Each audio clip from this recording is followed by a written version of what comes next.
Tonight we have the remarkable story of a man who says when it comes to Los Angeles, the CIA hasn't always played by the rules. The agency has dealt drugs throughout this country for a long time.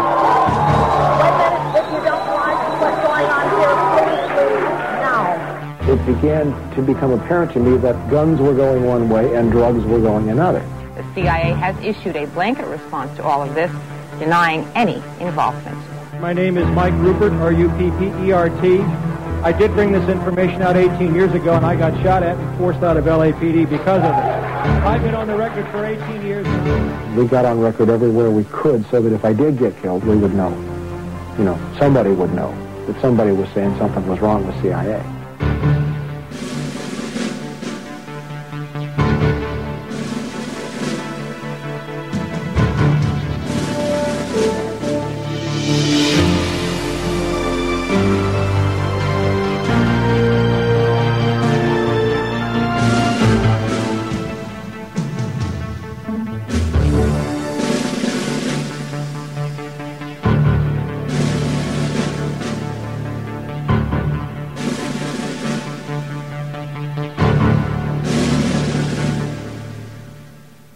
Mr. Speaker, members, I rise today really with a very heavy heart, one that is filled with sorrow for the families and the loved ones who were killed and injured this week.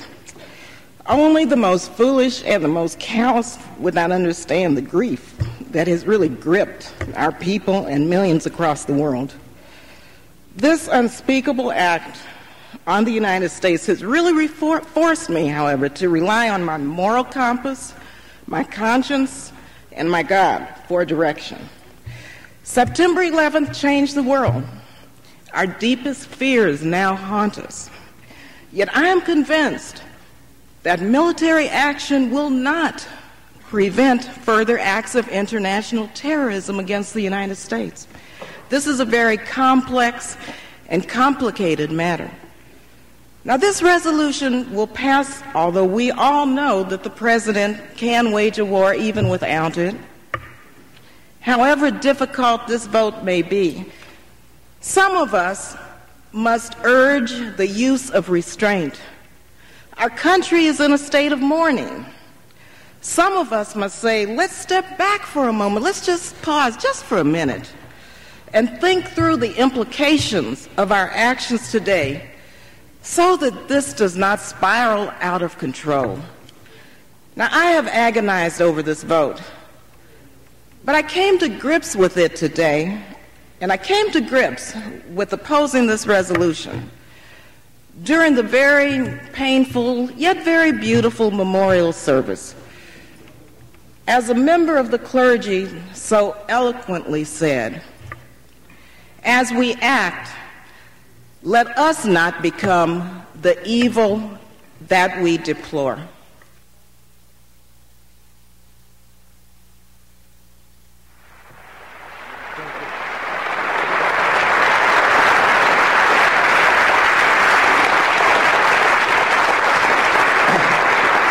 Thank you, Demetrius, and thank all of you. I am unbelievably gratified to see so many people here tonight. I almost got up here and said, hi, my name is Mike, I'm an alcoholic, but I think I'm at the wrong meeting, I guess. We're going to talk about a lot of things tonight that are very difficult, a lot of things tonight that are very challenging, a lot of things that will test and try many of us in the months and the years to come. But we're going to have a certain approach to this, and it's the only kind of approach that I have found in 23 years that works when you're challenging a government that no longer serves the interests of the people. I'd like to start off by asking a question, like a show of hands. How many people in the room tonight believe that Lee Harvey Oswald was the lone gunman and solely responsible for the murder of John F. Kennedy? Show of hands. 2 hands, and they're both joking. How many people in the room tonight believe that the war that is now taking place and getting ready to move all over the world is solely the result of the attacks on the World Trade Center on September the 11th? Okay, all right, great. The approach that we're going to take tonight is very straightforward. I was, for some short period of time, not as much as I wanted to be, an investigator with LAPD. I worked narcotics, I was loaned to detectives, I worked a homicide table, I worked a burglary table and an auto theft table for a while. And there is a procedure that you follow when you are presenting evidence. There is a way that you structure evidence to avoid speculation, and there is a way to fight this government. And before we start into the details on September the 11th, I want to show you two dramatic examples. I have two short clips of video that I would like to show you. And if we can run the first one, this will set the tone for what we're going to talk about tonight and what we're not going to talk about tonight. For 38 years, as of November 22nd, just a few days ago, we have had a videotape showing clearly that John F. Kennedy was shot from the front and not the back, where the Warren Commission says that Lee Harvey Oswald was, up and behind to the right in the Texas School Book Depository. You look at this tape, and there is clear, convincing, incontrovertible evidence. Yet what good has it done us? What has it done to change the government? What has it done? What have we, meaning the American people, accomplished with this piece of video that shows his head moving backwards as a result of a bullet impact from the front of his head? It hasn't changed anything. I want you to bear that in mind, because I'm going to use the word "you" a lot tonight. And by you, I mean the American people. I'm talking to you as if I was talking to all 280 million people in this country. And I'm going to say some things that are going to be kind of backing you into a corner. And that is my direct intent. So some of the things we are not going to talk about tonight are speculations about the attacks on September the 11th. We are not going to talk about were there explosives in the building, were the planes piloted by remote control, any of those questions, because those are speculative questions that produce the same kind of results that we just saw on the tape. After 38 years, you can play that all you want, and it doesn't change anything. There are people who have been talking about the Oklahoma City bombing since it happened in 1995. We have videotape of U.S. military personnel machine gunning the Branch Davidians at Waco. We have proof up the galore. We're not here looking tonight for proof. We're not going to go home and have armchair discussions, because what's at stake now is our freedom. What's at stake now is our future. This is no more time to go home, and you'll see that before I'm through tonight. Now, there is another way to take on the government. There is another way to take on the lunacy of the mass media. And that is by using their own statements and their own evidence against them to prove that they are lying. Because if you're in this room tonight, you are probably already the choir. Our safety, our future, our liberty, our country, and maybe the planet depends upon us reaching out to the millions of people out there who are still waving the flag, still believing that this is a war like they're being sold on CNN. Now, I'm going to play another tape now, and I'm going to show you what happens when you confront the government with their own information head on. This is a confrontation I had with the Director of Central Intelligence, John Deutsch, at Locke High School in 1996 over the issue of the CIA bringing drugs into Los Angeles. I want you to watch his hands very carefully after I confront him. Sir, the man in the leather That's jacket. Congresswoman Juanita Millender McDonald of Compton.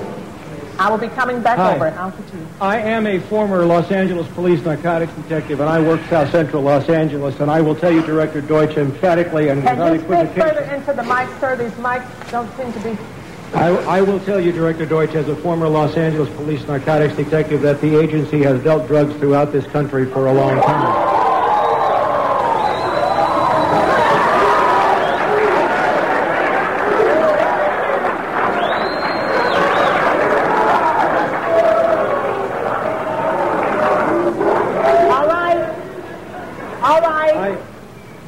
All right, obviously that is an answer for a lot of you. Now can you please? All right, now can you please?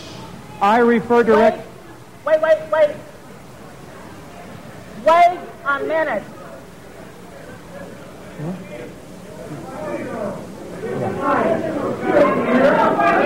Wait a minute.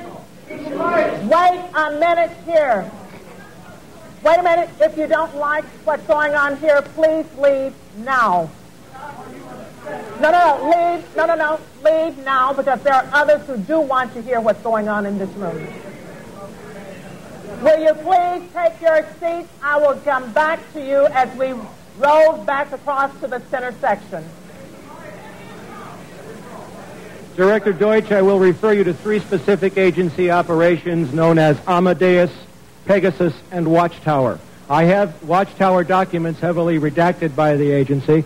I was personally exposed to CIA operations and recruited by CIA personnel who attempted to recruit me in the late 70s to become involved in protecting agency drug operations in this country. I have been trying to get this out for 18 years, and I have the evidence. My question for you is very specific, sir. If in the course of the IG's investigations and Fred Hitz's work, you come across evidence of severely criminal activity, let him speak and it's classified, will you use that classification to hide the criminal activity, or will you tell the American people the truth? Watch his hands. Watch his hands.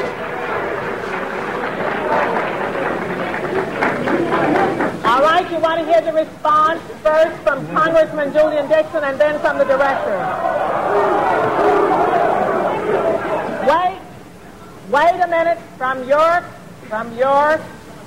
I'm sorry, sir. I will allow the director to speak first and then Congressman Julian Dixon. If you have information about CIA illegal activity in drugs, you should immediately bring that information to wherever you want, but let me suggest 3 places. The Los Angeles Police Department. Gotcha.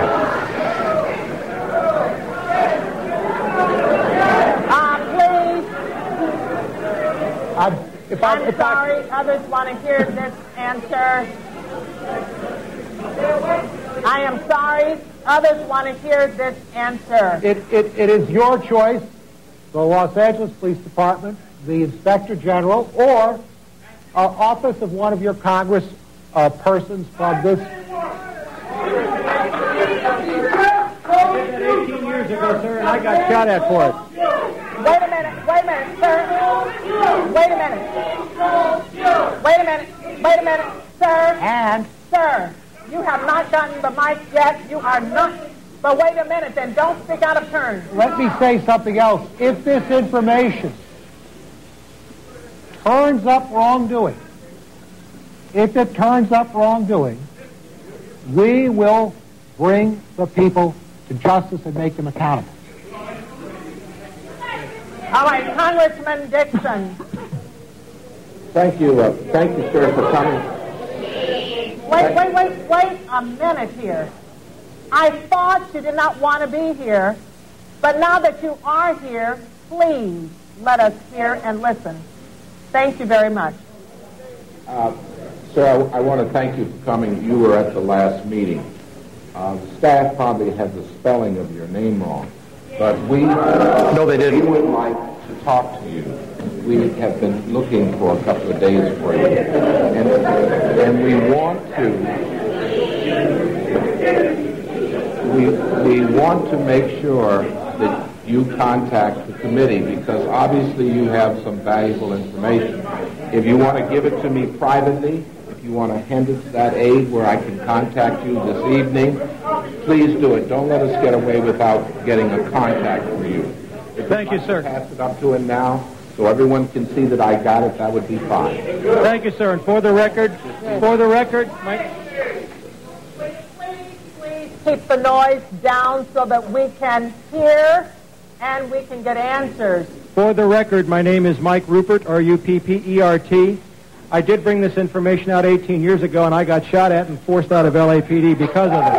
I've been on the record for 18 years nonstop, and I'll be happy to give you, Congressman, anything that I have. Thank you.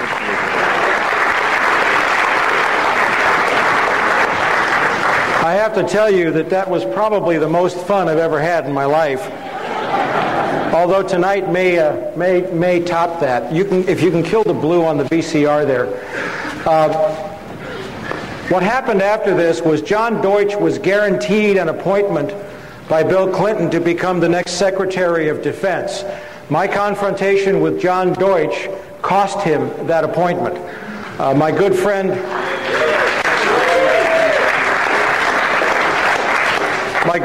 Dick Gregory, who I just did a radio show with on Thanksgiving Day, called me up and said he said he was talking to some people in Washington, and they just chewed him up one side and down the other because he looked like a fool. Everybody here seen The Wizard of Oz?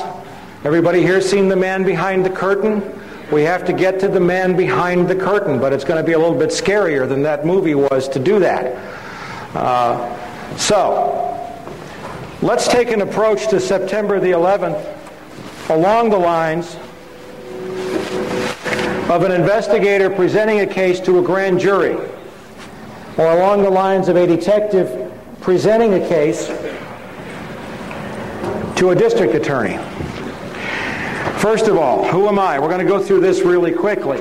I had the misfortune of being born into a family that was heavily rooted in the intelligence community. My mother was a cryptographer and cryptanalyst for the Army Security Agency and National Security Agency during World War II. She worked for Secretary of State Cordell Hull. She worked on the Japanese and Russian codes. By the way, we did know the Japs were going to attack Pearl Harbor, and we did let it happen. This is evidence that I would present. This is my mother's separation from the NSA in December 1949 because she was going to have babies. She didn't have me until 51. But my dad was also recalled into the Air Force during the Korean War. He went to work for Martin Marietta and went to work on projects like the Titan 3C, which put up all the CIA's keyhole spy satellites. Relatives of my father were OSS, that's the forerunner of CIA, and they were career at CIA in Langley. So everybody in the family had a clearance. I used to come home from school and say, "What's for dinner?" And Mom would say, "I can't tell you." That's a joke, I hope. Now what I need is a way to do this so that I don't get them all whacked up here. Continuing with the presentation, there's a couple of points I want to make here in Portland.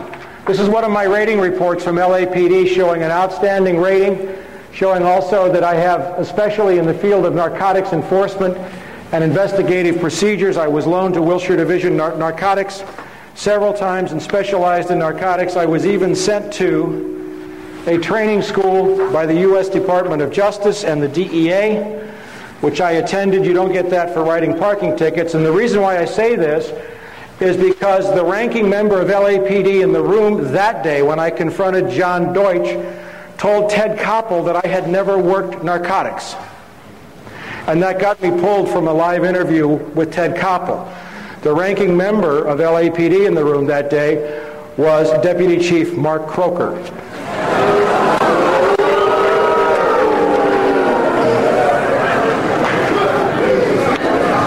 Yeah, I'm having fun already. Now I want to talk about CIA dealing drugs briefly because I have to lay a foundation. You have to understand the economic and the political context in which this war is taking place and in which it is set. And there's two things that if you don't understand, you will never understand September the 11th. One is drugs, the other is oil. Or one is oil, the other is drugs, okay? We want to talk about evidence. We want to talk about proof, okay? This is a memorandum that was written February 11th, 1982 to the Honorable William J. Casey. Everybody remember Bill Casey from Iran-Contra? CIA Director, signed by Attorney General William French Smith. This was at the beginning of the Contra War, very early in the Reagan administration. And something had happened before this. There had been a series of negotiations. Now in the CIA, the highest rung on the food chain is called an officer. If you are a case officer at CIA, you are someone who cannot be disavowed or denied. You are a man of the cloth. You are a man blessed with immunity. The agency will protect you. But underneath that on the food chain, they have career agents, contract agents, foreign agents, informants. They have proprietary companies, employees of the there's a whole category of people. Well, in 1982, because the CIA knew there was going to be a massive explosion in cocaine trafficking that they were going to control, U.S. Cocaine consumption went from roughly 80 metric tons in 1979 to 600 metric tons by 1987. Think about that for a minute. That's a lot of coke. All right? They knew that was coming. All right? So one of the things they did legally, because the agency and the government, they always find paper ways to try to cover their trail, and they think nobody will catch them. One of my favorite lines of all time, and for the first 100 of you who got here, you got a free copy of my last issue of From the Wilderness, is from Allen Dulles, who, when the Warren Commission report was released, however many volumes there were, and you read those volumes and you know that Lee Harvey Oswald didn't kill John Kennedy. And Allen Dulles said, the American people don't read. You don't read. This memorandum says, first of all, they took all the people who were not case officers and they decided to call them non-employees of the Central Intelligence Agency. There's a federal law stating that if a federal employee breaks a federal law, you have to report him. They were caught on the horns of a dilemma. So first they said, well, all these people are not employees, even though they get CIA paychecks. And then they said, in light of these provisions and in view of the fine cooperation, the Drug Enforcement Administration has received from CIA no formal requirement regarding the reporting of narcotics violations has been included in these procedures. That's black and white evidence of a conspiracy. The Attorney General of the United States just told the CIA director he no longer had to report it when anybody other than a case officer was dealing drugs. Let's look at something else about how cynical these people are. Now, I've been studying CIA and the drug trade for about 23 years, and this is one of my favorite documents of all time. Some 28 C-130 Hercules were smuggled by the CIA and the Pentagon through the U.S. Forest Service into private hands, supposedly for the purpose of fighting forest fires. The problem is that some of them turned up in Peru, in Mexico, in Panama, in Angola, in Iran, and Iraq, running covert missions for the CIA. One of these C-130s was caught in Mexico City. Aeropostal de Mexico had it, with $1 billion worth of cocaine on board. The Forest Service, having let these airplanes out, found itself in a kind of embarrassing position. So they had their lawyers work on it, and notice the last sentence. DOD is the Department of Defense. Apparently, DOD thinks that by having the Forest Service as the intermediary, if any future aircraft are used in drug smuggling, the Forest Service and not DOD will suffer the adverse publicity. They don't care about stopping it. They care about who's going to take the blame. It is possible to nail these people, but you have to know how to approach. The main reason why the CIA deals drugs is for one reason and one reason only. It's not to fund covert operations. The main reason is not to weed out the gene pool, although I will tell you, and I have proven that blacks have been deliberately targeted, but the CIA brings in more drugs than all the African Americans could use in this country. The main reason the CIA deals drugs is to support the U.S. economy. Let's take a look for a second. I don't know if you can read this in the back, but I'll call the names out. We're going to see something that's very unusual here. The National Security Act of 1947 created the CIA. It was written by a man named Clark Clifford, who was a longtime aide to Harry Truman. Okay? Clark Clifford's profession was he was a Wall Street banker and lawyer.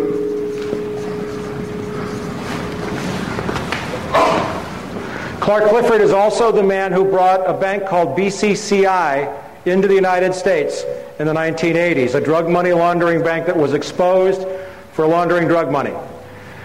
The design for the CIA, In other words, the people who told Clifford how to write the act were two brothers, John Foster and Allen Dulles, the Dulles brothers, Dull, Duller, and Dullest.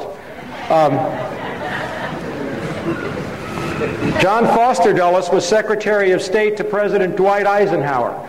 Allen Dulles was the DCI, not from 81 to 87, he was the DCI from, I think, roughly 1953 until about 61 in the Bay of Pigs when John F. Kennedy fired him. You know what their profession was? Wall Street lawyers at the law firm of Sullivan and Cromwell, which is today the most powerful law firm on Wall Street.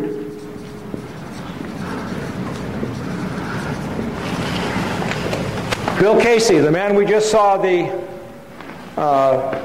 memo addressed to. We know he was Ronald Reagan's DCI. What did Bill Casey do for Richard Nixon? He was chairman of the Securities and Exchange Commission.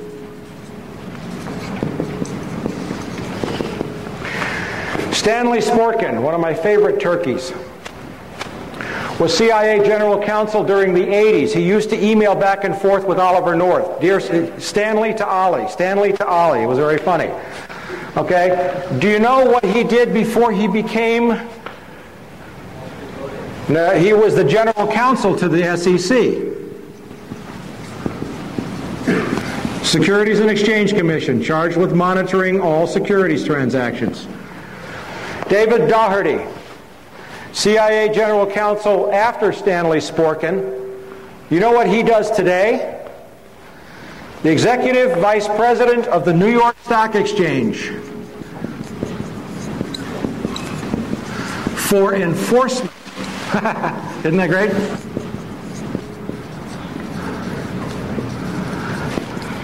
And then we have a gentleman by the name of A.B. Buzzy Krongard, and we're going to hear a lot about Buzzy Krongard tonight.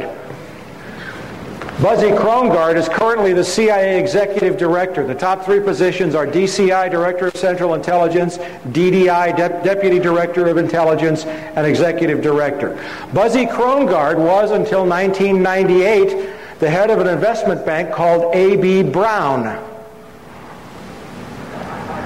A.B. Brown is involved in insider trading connected to September the 11th. He's a Wall Street banker.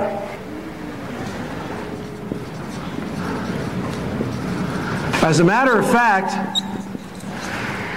6 out of 7 of the first deputy directors of intelligence came to CIA from Wall Street.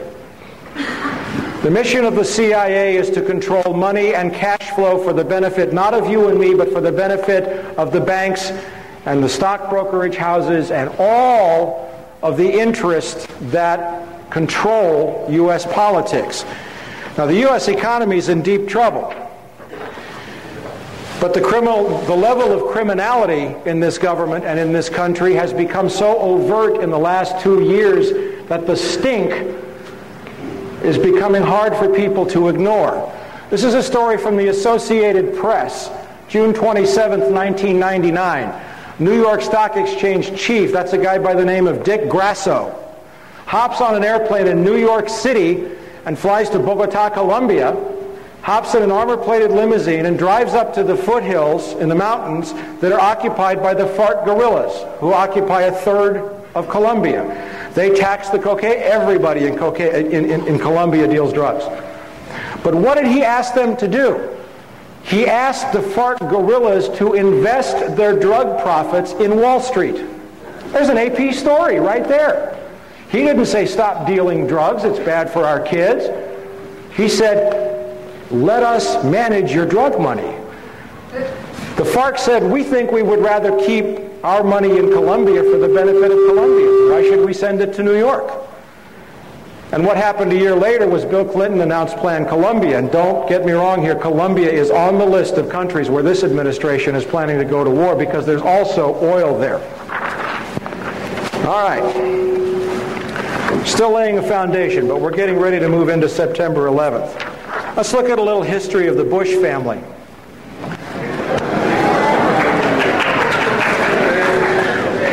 I'm having a lot of fun. Okay. This is from a book called The Unauthorized Biography of George Bush, which is an extremely well-researched book. And everything that they put in here is sourced. If we go to George Herbert Walker Bush's father, Prescott Bush, he was the managing director of a firm called Brown Brothers Harriman during the 30s and 40s. Brown Brothers Harriman financed Adolf Hitler before and during World War II. Brown Brothers Harriman got involved with the Hamburg steamship line. They got involved with a number of companies and front organizations that channeled money directly to Adolf Hitler, and they did not stop that relationship when the war began. As a matter of fact, one particular firm, it was a bank affiliated, it was the Union Bank, affiliated with the Thyssen, that's T-H-Y-S-S-E-N, Steel Trust, managed by Prescott Bush, produced 50.8% of Nazi Germany's pig iron, 41.4% of Nazi Germany's universal plate, 36% of Nazi Germany's heavy plate, 38.5% of Nazi Germany's galvanized steel, 45.5% of Nazi Germany's pipes and tubes, 22% of Nazi Germany's wire, and 35% of Nazi Germany's explosives. It was so egregious and offensive that we find that in 1942, under the Trading with the Enemy Act, the U.S. government took over the Union Banking Corporation, in which Prescott Bush was a director, and they seized the assets. That's our current president's grandfather. Now, we know that our current president's father went out of his way to arm Saddam Hussein. How many people remember Iraq-gate? I have an excellent story on that. There's monstrous, wonderful sourcing on the fact that George Herbert Walker Bush created the enemy which he fought in 1991. And so it is currently with Osama bin Laden. Now, how important is drug money? The International Monetary Fund published a report in January of this year showing that $1.5 trillion with a T, a year is laundered through the world banking system. Of that, according to Le Monde and according to the U.S. Department of Justice, it's very safe to say that $500 billion to $600 billion of that is directly the result of the drug trade. Why is drug cash important? How many people here have a credit card? All right, now I want you to be real truthful when you answer this. When you open your credit card bill every month, what do you look at first? I want everybody to look first at the total balance owing on the card. Raise your hand. How many of you look first at the minimum monthly payment required? How many of you pay your credit cards off in full every month? I'm impressed. The point is that the United States economy, and I was at an economic conference in Moscow in March of this year, has derivatives. Derivatives are anything that's not related to anything of value. It's like stock futures, it's calls, it's puts, it's options, it's has a derivatives bubble of $300 trillion. $20 trillion of that alone is connected to J.P. Morgan Chase, which is about ready to go under thanks to Enron. And watch that very closely, okay?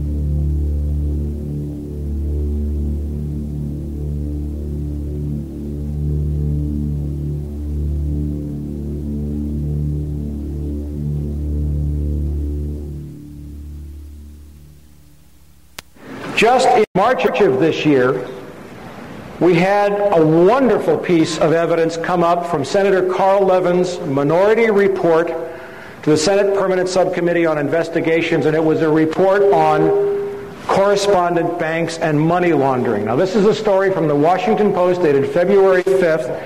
It says, inattention and disinterest by U.S. banks in screening the foreign banks they take as clients has allowed rogue foreign banks, not rogue, and their criminal clients to carry on money laundering and other criminal activity in the United States and to benefit from the protections afforded by the safety and the soundness of the U.S. banking industry, said Senator Carl Levin of Michigan.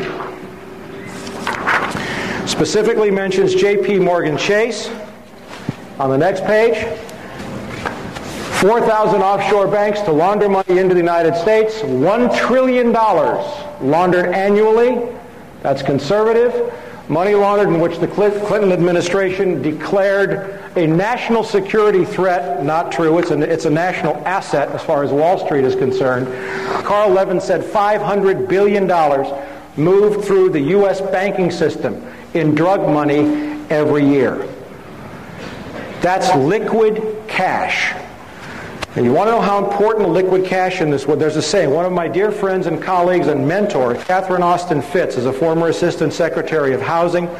She was a managing director of Dillon Reed on Wall Street. She says cash flow is everything. And in an economy that's on the verge of a major implosion, without cash flow, the crash is guaranteed. Now, CIA's role is to make sure that as much of that drug money comes through the U.S. economy as possible.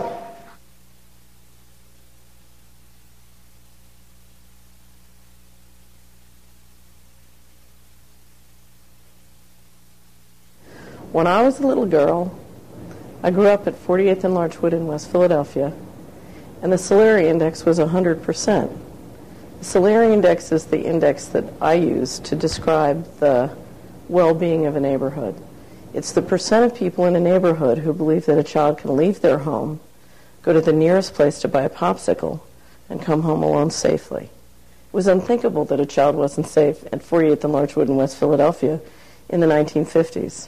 The salary index was 100%, and the Dow Jones index was probably about 500. Today, it's reversed. The Dow Jones index is very high at about 10,000, and the salary index is at very low in West Philadelphia and very low throughout the United States. And why is that? It's because one of the ways that we finance the growth of multinational corporations and big banks and the rise of the Dow Jones is by selling narcotics to our children. It's one of the most profitable businesses in America. About a year ago, I gave a speech called How the Money Works in Organized Crime to a wonderful group of people in Philadelphia. They have a conference every year. They go off into the woods for about 3 days and talk about how they can help our culture, our world, spiritually evolve. So I gave my presentation on how the money works as organized crime, describing what is arguably the biggest, most profitable industry in the United States today. And towards the end, we were discussing the fact that the Department of Justice estimates that the United States is the leader in laundering organized crime profits of about $500 billion to $1 trillion a year. So I asked the audience, what would happen if we stopped being the worldwide leader in laundering $500 billion to $1 trillion a year? And they said, well, you know, if we stopped, our mutual funds would go down in price, the stock market would crash. I said, well, what else would happen? So they said, well, you know, we might have trouble financing the government deficit because, in fact, the people who control 50 years of accumulated profits, that's a lot of capital that we need to finance our deficit. So I said, okay, well, I'll tell you what, let's pretend there's a big red button right up here on the lectern right in front of me. And if you push that button, you can stop all organized crime in America, and you can stop America laundering $500 billion to $1 trillion of organized crime profits every year. Who here will push the button? And out of 100 people, only one person would push the button. And I said, okay, so what you're saying is you want a whole armada of people to sell drugs to your children and grandchildren to keep your mutual funds up and your government checks coming. And they said, yes, that's right. Now, there are many ways to change that. There are many ways to re-engineer our financial system and our resources so that the salary index and the Dow Jones can be friends. so that when we get the salary index to go up by making sure our neighborhoods are safe for children, the real estate can go up in value, the small businesses go up in value. There are many ways to make the salary index and the Dow Jones friends. But before we can do that, before we can have that conversation, we have to face what's happening. We have to face that we are addicted to drug profits, because if we can't face it, God can't fix it. Okay. This is a copy of the cover sheet of the report. It's on the World Wide Web. If you want to go search for it, you can just look for the report on correspondent banking. Okay, and that's a copy of the report. It's an incredible read. What they don't tell you in there, of course, is that the U.S. economy is dependent upon that drug money, among other things. Now let's go a little further. Gotta love this. If this gentleman down here in the black jacket walks into a bank with a deposit of $10,001, does everybody understand that the bank has to fill out a report and send it to the U.S. Treasury indicating that he might be a money launderer? But did you happen to know that under U.S. laws, there are certain classes of business that are exempt from making currency transaction reports? Included in those are a bank, obviously, a department or agency of the U.S. government. CIA does not have to fill out currency transaction reports. An entity established under the laws of any state, But you come down to this one. A listed entity other than a bank whose common or analogous equity interests are listed on the New York Stock Exchange or American Stock Exchange, or designated as a NASDAQ national market security. If you have a company that trades on Wall Street, you can launder all the money you want to. It's legal. Gee. Now I'm just laying a little groundwork here for you before we get to September 11th. We're getting there. Just last year, a group of companies were called in to meet with Janet Reno, who's not probably the most ethical person that ever lived, and Secretary of State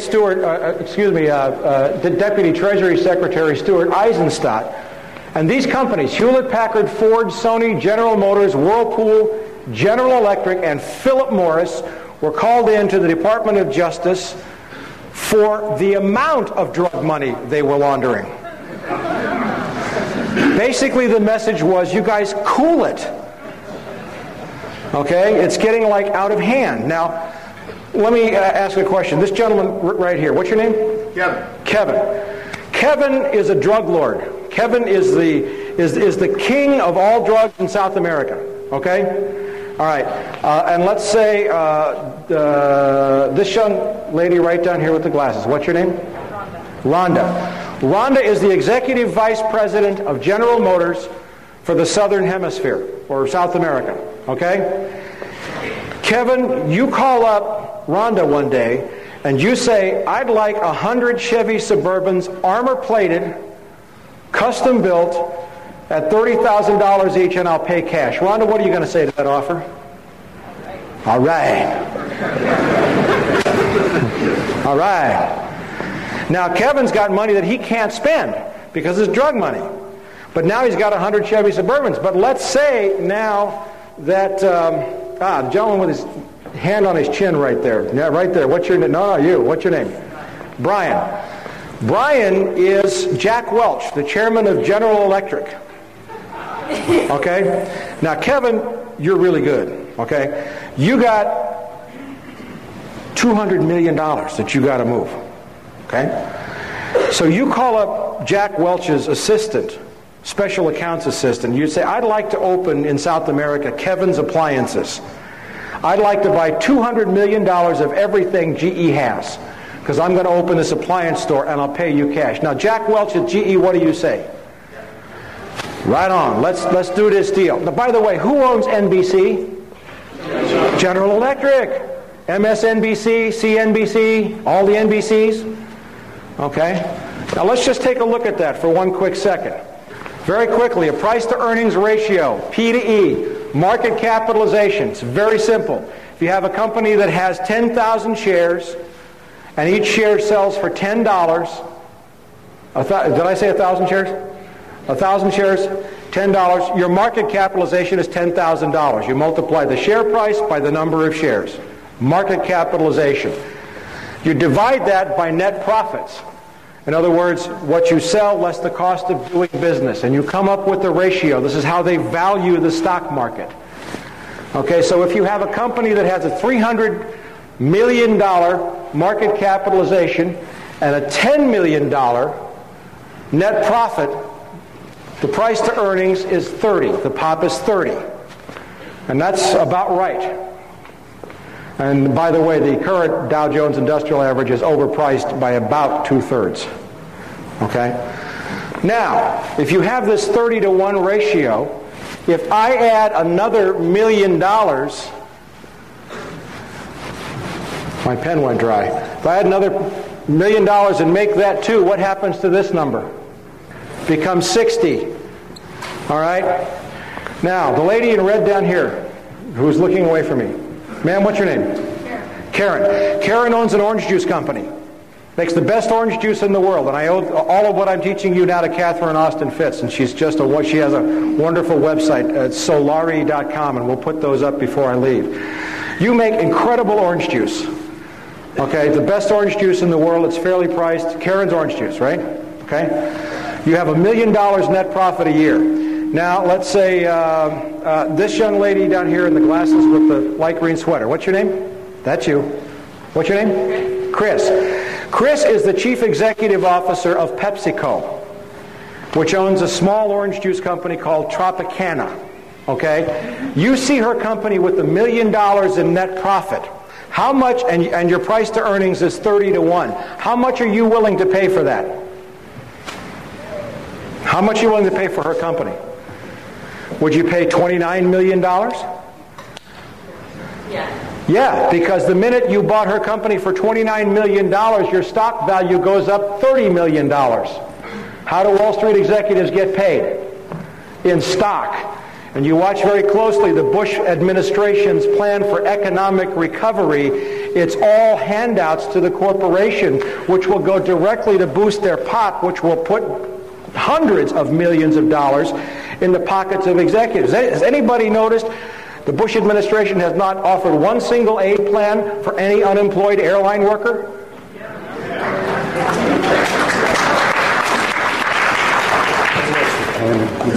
All right, let's get down and dirty here. Oh, one more thing. Remember that guy John Deutsch that I had fun with? Okay, well, right now he's on the board of directors of Citibank, along with the former executive director of the CIA, who is not on the board, but she's a very highly placed executive, Nora Slatkin. John Deutsch, of course, is as crooked as the rest of them. Also on the board of Citibank is a guy named Robert Rubin, former U.S. Secretary of the Treasury. Yes, thank you. He deserves all the hisses he can get. Well, in May of this year, Citibank announced a $12 billion cash purchase of a Mexican bank called Banamex. Second largest bank in Mexico, also a documented, and I mean documented, drug money laundering bank that was exposed in a Mexican newspaper. Roberto Hernandez, this is him, gets a seat on Citibank's board of directors, and yet this is what's going on his property. He owns thousands of acres near Cancun in Mexico. The locals call it the Cocaine Peninsula. There's hundreds of photographs. He lost 2 lawsuits in Mexico, and then my friend Al Giordano, who publishes a great website called www.narconews.com, wrote a great story about the Mexican paper stories, and Hernandez sued Giordano in New York, and he's going to lose that lawsuit, by the way. Al Giordano's a brave journalist.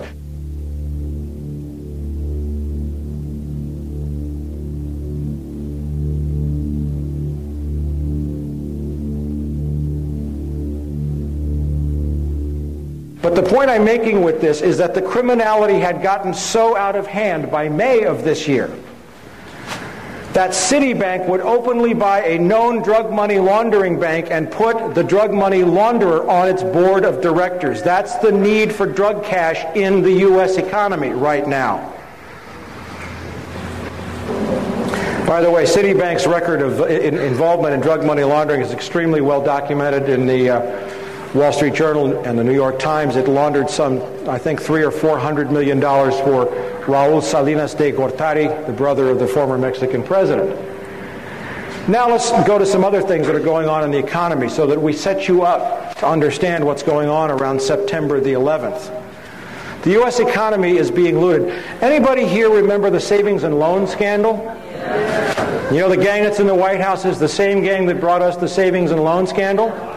That took $500 billion out of your pockets. Well, here's some new developments in the government. And by the way, I'm not a Democrat or a Republican. Bill Clinton's a sleazebag too. Okay? That so-called liberal put almost a million nonviolent drug offenders in prison to boost the shares of companies like Corrections Corporation of America and Wackenhut. He destroyed many of the welfare laws, and one is not better than the other. But notice this: HUD loses, HUD, Housing and Urban Development, $59 billion. When was the last time you lost $59 billion? This was from testimony in Congress by Susan Gaffney, Inspector General of HUD. And you know what HUD said they did when they couldn't figure out where the money went? We made an adjustment in our checkbook. Where's that money going? You'll find out before we're through. Now, if you thought that was bad, the Defense Department cannot account for $1.1 trillion that seems to have vanished within the tangled system of financial accounting put in place by private contractors. You know who the private contractors are? Lockheed Martin and DynCorp. Okay? HUD. Oh, I dropped a microphone. I have more microphones on me than the FBI has in my living room.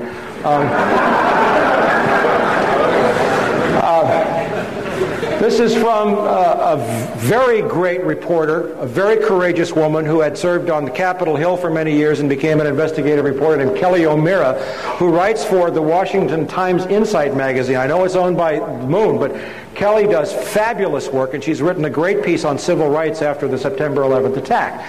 The point is that $4.4 trillion in adjustments to the Pentagon books had to be cooked to compile the required financial statements, and that $1.1 trillion of that amount could not be supported by any reliable information. All right, now, there's one thing I got to do before we get to September the 11th and what's happening since. It's easy to say that this is a war about oil, and you're going to know more about it than you did when you came in here when you leave. The entire world economy is on the brink of a major collapse. 2 days before the attacks on the World Trade Center, I issued an emergency bulletin to all of my subscribers. And by the way, there's a table over here, and those of you who would like to subscribe, we have the information there for you. I'll put a website up. We also have videotapes of a lecture on Wall Street's War for Drug Money, which is like 2 hours on what I did with the economy that I gave at the USC School of International Relations last December. And we have those tapes over there. I think Chris Milligan's over there somewhere. Chris, wherever you are. But I issued a bulletin saying that we were on the brink of an economic collapse that would make 1929 look like a picnic. And in the 3 weeks prior to the attacks, the Dow had dropped almost 900 points. Now, what we have seen since then, and you must understand this clearly, is that the Dow's so-called resurrection to close to 10,000 points is strictly the result of a massive infusion of cash from the U.S. Treasury, which is your cash, which is being given to the corporate executives and not to the people who have been laid off. And every time you see the Dow go up, you'd better believe that another 5,000, 10,000 people have lost their jobs. We are also in a global financial crisis that began in 1998 with the collapse of the bond markets and hedge fund derivatives, the money laundering investigations, and the mega mergers in the financial industry. The war buildup after September 11th is now shifting resources from domestic needs to the defense establishment. This fulfills a Bush-Cheney campaign promise to boost defense spending. But it is not sustainable for a number of reasons. And then this brings us into the issue of oil briefly, and we'll get into this more later. And basically is that oil production in the world is peaking. The last untapped major oil fields in the world are in two places, actually. First, Central Asia, and we'll get into that in depth. And second, guess where? In Colombia. Okay? And this is now a war, and this is now a moment in human history when the age of oil is nearing its end. Because world population and demand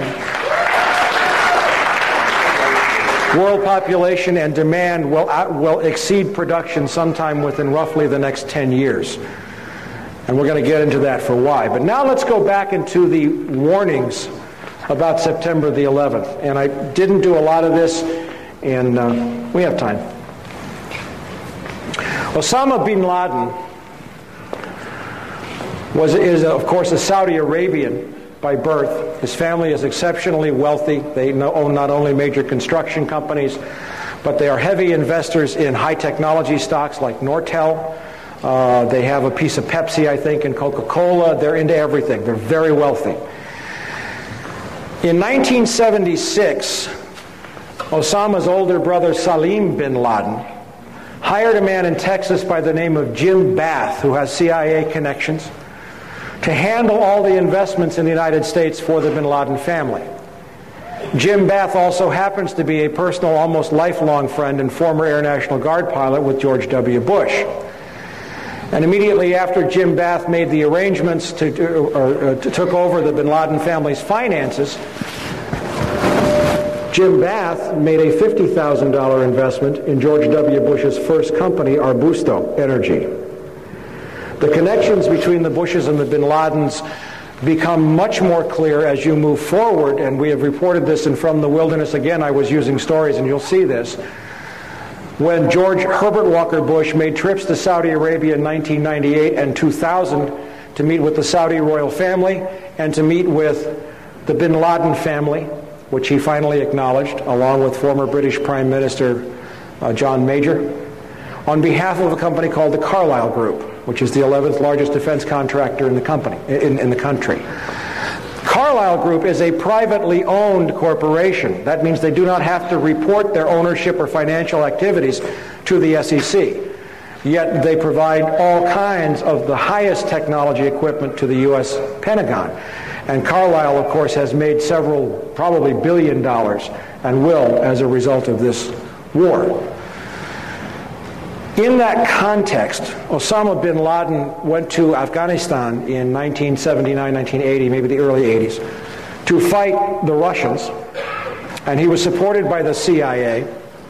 And it's interesting to note that when the Russians invaded Afghanistan, 0%, and this is from Professor Alfred McCoy of the University of Wisconsin, who's also one of my subscribers, in a great book called The Politics of Heroin, 0% of the U.S. consumption of heroin came from Pakistan, Afghanistan before the Russian invasion. By 1985, 86, 40% of the heroin in the United States came from that region, all controlled by the Central Intelligence Agency. And Osama bin Laden came up under a guy named Gulbuddin Hekmatyar, who ran 6 heroin labs, all protected by the CIA and controlled by the agency.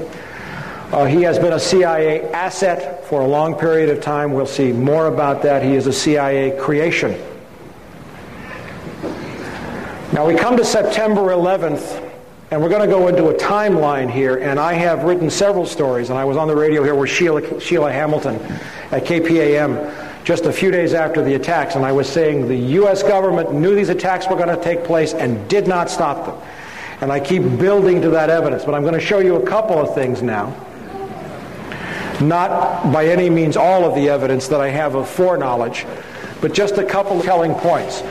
Israeli security issued urgent warning to CIA of large-scale terror attacks. And this is a long story saying that the Israeli Mossad knew that the attacks were going to take place. They knew that the World Trade Center were the targets. This is from the British paper The Telegraph. Two senior experts with Mossad were sent to Washington in August to alert the CIA, and so on and so forth. This is just one of probably 24 examples that I have that are absolutely specific. Now, bear in mind that if what I'm showing you is known overtly through the media, how much more does our $30 billion intelligence community know? There's a recurring theme out there that maybe the Israelis did this. You hear that in some right-wing circles. Horsepucky. They didn't do it. They were warning the U.S. hand over fist, and the U.S. did not listen because it needed the attacks. And you will be convinced of that. But here's one of the most telling pieces of evidence that I found. We reviewed the list of former tenants of the World Trade Center at the online Wall Street Journal site, and there's the website. It is an alphabetical list of tenants. Scroll to the very bottom and notice the moving date for the office of Zim American Israeli Shipping to Norfolk, Virginia. They were in the World Trade Center. They must have had Mossad's input because they vacated 1 week before September the 11th, and they broke their lease. The Israelis didn't pull the attack, but they were smart enough to get their people out of the way. How come our government didn't do the same thing for us? Now we're getting into the heart of September the 11th. I picked up this document just a few days after the attacks, September 23rd. And it's from the Herzliya Institute for Counterterrorism. It is an Israeli counterterrorist think tank. Of course it's connected with the Mossad.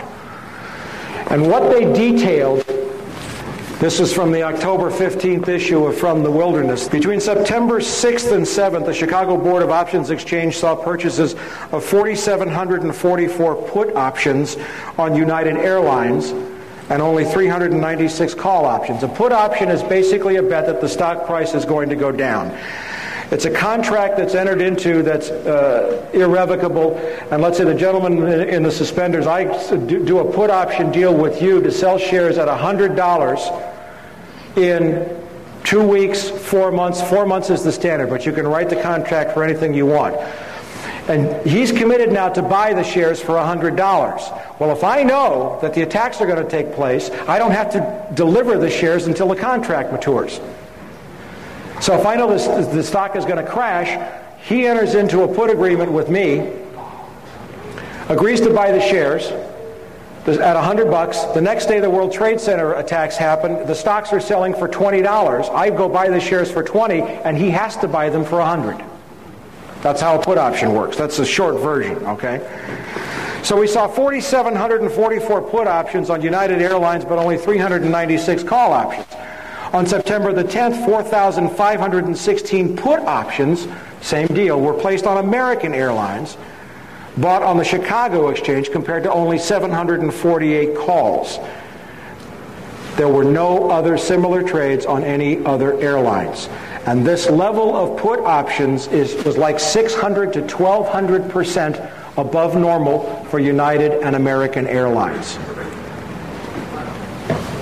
Now, just these trades alone, there were also put options placed on Merrill Lynch, which had 22 floors. Morgan Stanley had 22 floors, and Merrill Lynch had an offices near. Both were heavily impacted. Heavy put options there. Heavy put options on reinsurance companies. Munich Reinsurance, the largest in the world. AXA Reinsurance in France, which owned 25% of American. Totally out of whack. Absolutely spiking. There's another newsletter that says very clearly, by a guy by the name of Phil Erlanger, and this is his newsletter, that the insider trading may have cost $1 billion. Now just these ones that were identified, produced only $2.5 million in instant profits for somebody who knew the attacks were going to take place. Nobody claimed the profits. The San Francisco Chronicle caught it shortly thereafter, and nobody has claimed them since. And we don't know who made the trades.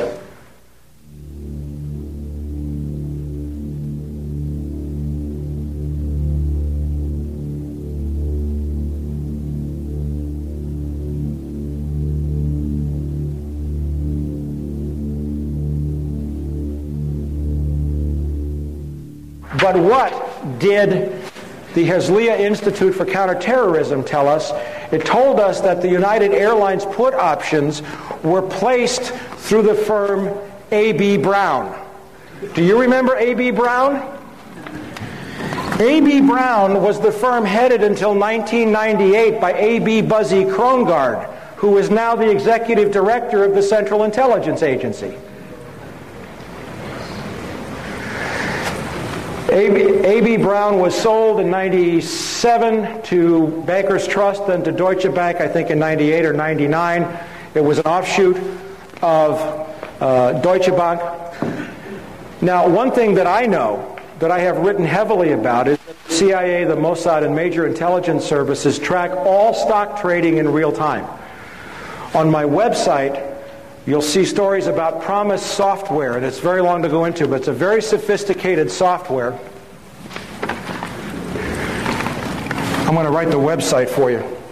It's a very sophisticated software that's been made with artificial intelligence and is capable of integrating wide numbers of databases in different languages. You'll find this on my website at www.copvcia.com. Now, I know that CIA and Mossad track stock trades in real time, so if all these put options were placed on American and United, do you think that should have triggered some alarm inside the Central Intelligence Agency? But instead we find that the trades were placed through a firm that was once owned, managed by the guy who was the number 3 at CIA. These are just pieces of evidence now. I'm building the case. Now, again, we're building up some history here. In January of this year, the Taliban and Al-Qaeda destroyed the entire opium crop in Afghanistan. It's been verified by the United Nations, by the Drug Enforcement Administration, by ABC News, by BBC, who put people on the ground. Afghanistan had been the world's largest producer of opium, producing 70% of the world's heroin through the year 2000. In January, they destroyed their crop. Part of it was a price support. They had overproduced the year before, part of it, and they sold from their stockpiles. But there are no opium crops in Afghanistan right now. They've all been planted, of course, since the Bush administration and the CIA have lifted the ban, and everybody can go back to work and the CIA can move the heroin again.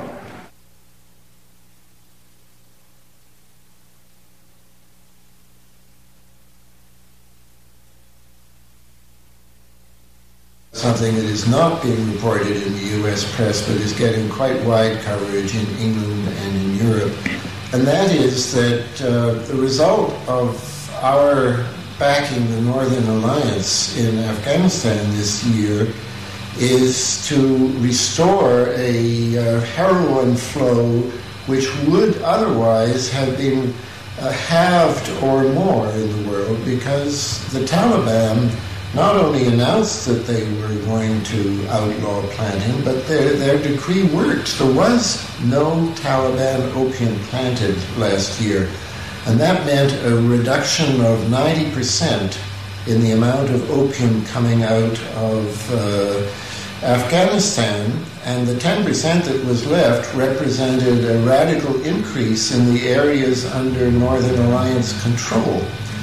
Now, if we had not gone into Afghanistan, this would have been the most effective reduction in the flow of heroin in the world since the DEA was created 30 years ago. But by going into Afghanistan, backing the Northern Alliance, we've now chased the Taliban out, and in all kinds of provinces where the farmers had started to plant wheat, they're now plowing up their fields and putting in opium instead.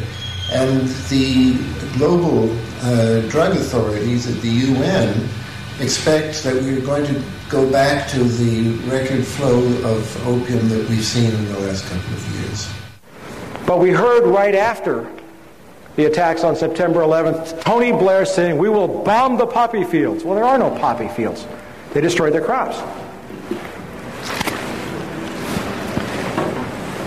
I was in Moscow, Russia in March of this year, and I found out that Uzbekistan, and we're going to get to Uzbekistan in a minute, was awash in a sea of poppies. And what did I find also was that companies like Southern Air Transport, Evergreen, and other CIA-connected affiliates had been flying into and out of Tashkent. The CIA had been setting up operations. There were proprietary companies all over the place in Uzbekistan. So now we have the destruction of an opium crop, which does what? It takes cash out of the world's banking system. In conjunction with a stock market bubble, in conjunction with world oil prices or world oil production diminishing, and a huge bubble on Wall Street. Now we come to, this is just from recently, of course. This is from the October 5th. Afghan rebels, that's the Northern Alliance, our good friends. The Northern Alliance, who actually dominate the opium trade from the north of Afghanistan. Okay, now we've seen the recent stories saying that the poppy farmers are absolutely rejoicing because they've gone back to planting. So now we come back to the oil and drugs. There's an old saying, God equals gold, oil, and drugs. Testimony from February 12, 1998 in Washington, D.C.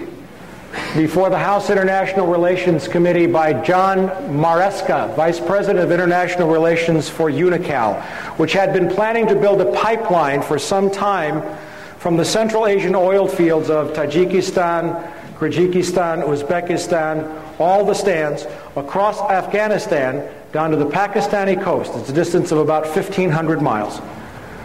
To a terminal where U.S. tankers would take the oil and gas and ship it to China and Japan, the largest emerging markets in the world. China's in the middle of a huge oil crisis, and the U.S. Wall Street is pouring money into China hand over fist.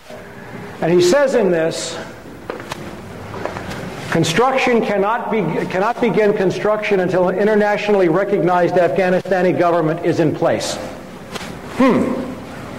A recent study for the World Bank states that the proposed pipeline for Central Asia across Afghanistan and Pakistan to the Arabian Sea would provide more favorable netbacks, that's money in your pocket, folks, to oil producers. That's his testimony. Now, UNICAL put the pipeline on hold in 1999. They also hired a guy named Henry Kissinger to consult for them, which explains why Afghanistan has never been listed as a sponsoring terrorist nation. Isn't that strange? The head of all the terrorists in the world, and the biggest country, has never been listed.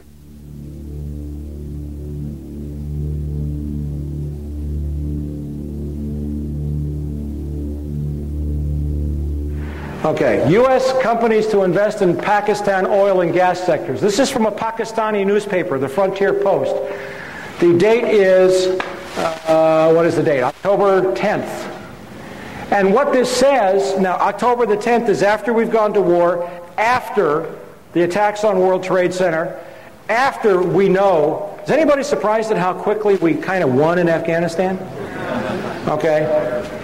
Well, the war's been planned for 4 years, and I'm saving the best for last, but the U.S. ambassador to Pakistan met with the Pakistani oil minister and briefed the ambassador on the proposed Turkmenistan-Afghanistan Pakistan gas pipeline, and said that this project opens up new avenues of multidimensional regional cooperation, particularly in view of the recent geopolitical developments in the region. Gee, the pipeline that was blocked is now back on full tilt just days after we started the bombing. Suspicious. Okay, maybe I haven't convinced you of everything, but we're just getting warmed up now. This is how Afghanistan went unlisted as a terrorist sponsor. This is the story that I found, and it says right here, UNICAL hired former State Department insiders, former Secretary of State Henry Kissinger, former Special U.S. Ambassador John, the guy was also, I didn't see that, the UNICAL guy was also a special ambassador, and Robert Oakley, a former U.S. ambassador to Pakistan.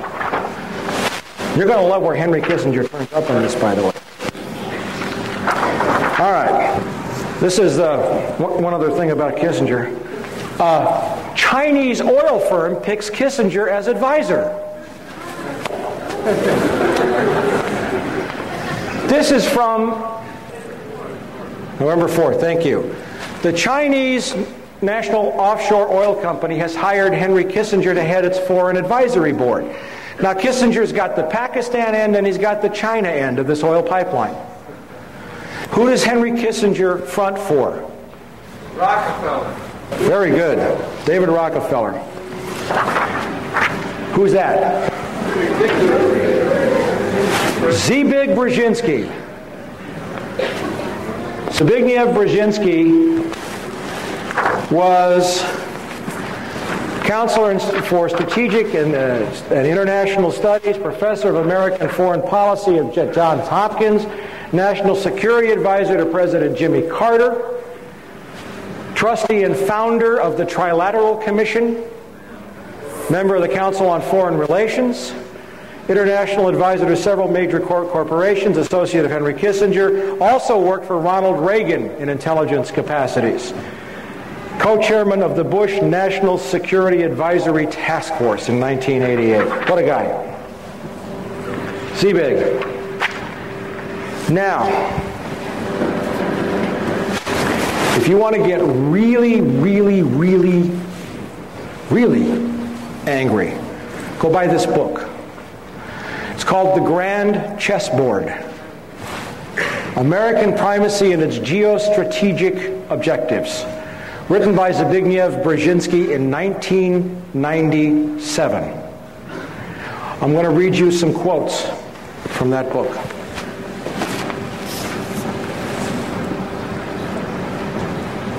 Page XII, it's the very first words in the book. The last decades of the 20th century has witnessed a tectonic shift in world affairs. For the first time ever, a non-Eurasian power has emerged not only as a key arbiter of Eurasian power relations, but also as the world's paramount power. The defeat and collapse of the Soviet Union was the final step in the rapid ascendance of a Western Hemisphere power, the United States, as the sole and indeed the first truly global superpower. Page XII, it's in the preface. But in the meantime, he says, it is imperative that no Eurasian challenger, Eurasia is everything in between roughly east of Germany all the way to the Pacific Ocean, south through the Indian subcontinent, and includes the Middle East. It's imperative that no Eurasian challenger, by that he means Russia or China, emerges capable of dominating Eurasia and thus of also challenging America. The formulation of a comprehensive and integrated Eurasian geostrategy is therefore the purpose of this book, Geostrategy, Eurasia. The attitude of the American public toward the external projection of American power has been much more ambivalent.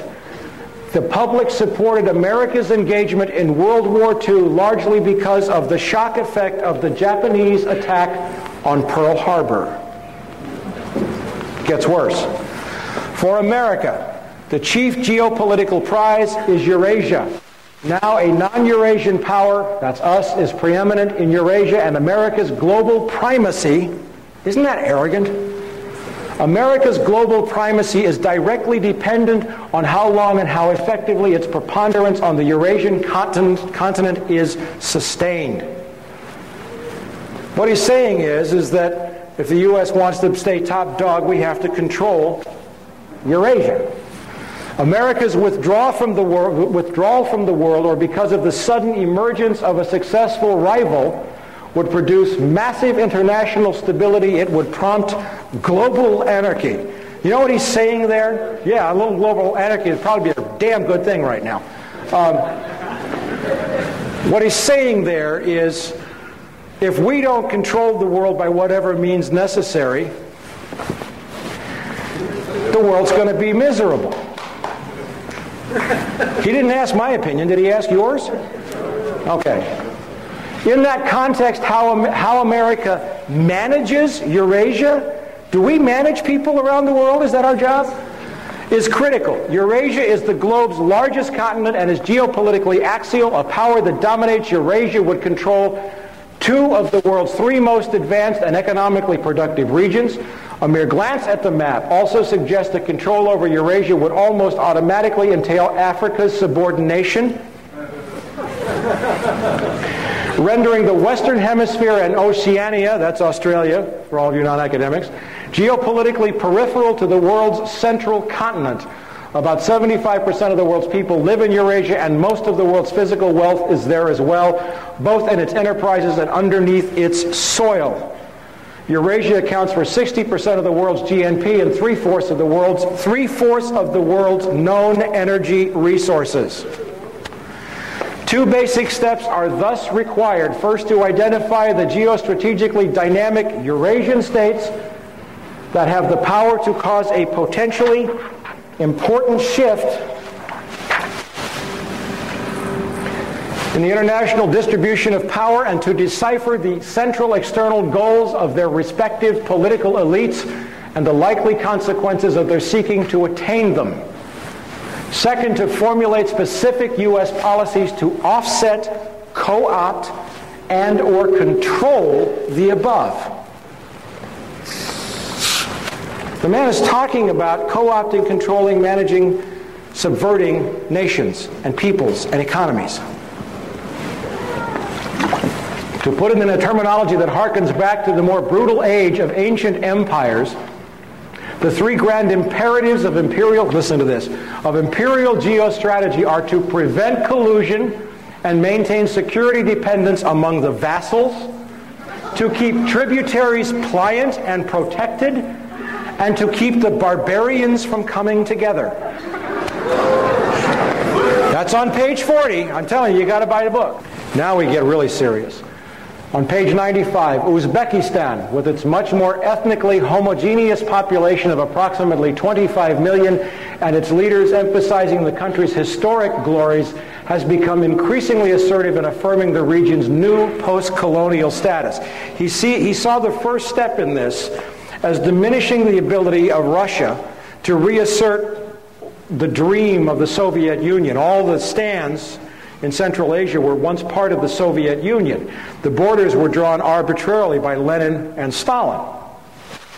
And he saw one of the most important steps was to prevent Russia from asserting any control in the region, which we did. You know how we did it? Over the last decade, thanks to Goldman Sachs, the Harvard Endowment, the U.S. Treasury and the Federal Reserve, the World Bank, we looted $300 billion out of the Russian economy. $300 billion. I was there. The Russian population was, 164 million at the fall of the Soviet Union. The population of Russia is today 145 million. In another 10 years, it will be 130 million.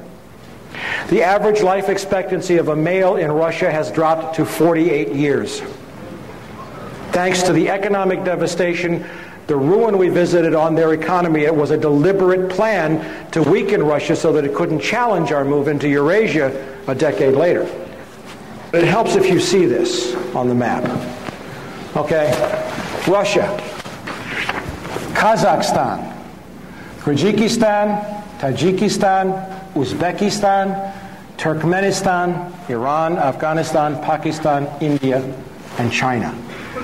Now, the proposed oil route is from here to here, 1,500 miles. China can't build it because it's 5,000 miles, and they don't have the technology to build it. We do, thanks to a company named Halliburton, which was chaired with the CEO was Dick Cheney, right? Okay, they're probably going to build the pipeline. Okay, so now that you see this relationship, what he's saying is you build a block starting with Islamic fundamentalism, which we've supported and created, to keep Russia from moving south to reassert control, but then you build up these countries so that they're so powerful, and with a weakened Russia, Russia can't make a move to control, and all the oil reserves are right in here. Okay? And we have effectively made China dependent upon our technology because they need the oil desperately. Now, Uzbekistan, nationally the most vital and the most populous of the Central Asian states, represents the major obstacle to any renewed Russian control over the region. Its dependence is critical to the survival of other Central Asian states and is the least vulnerable to Russian pressures. Where was the first place that President Bush announced we were sending troops after the attacks on September 11th? We were already there. We'd been training Uzbeki troops for more than 5 years. Referring to an area he calls the Eurasian Balkans on a 1997 map in which he circled the exact location. Now remember, this is a book written 4 years ago. And I'm going to show you a map where Zbigniew Brzezinski said the next world conflict was going to take place. Afghanistan, Iran, Turkmenistan, Uzbekistan, Tajikistan, Kyrgyzstan, Kazakhstan. This is where he said 4 years ago the United States, in order to sustain its precarious, that's my words, economy, would have to control that to maintain its role as the global superpower and to become the world's only superpower. In effect, the ruling nation of the world. That's his map from 4 years ago.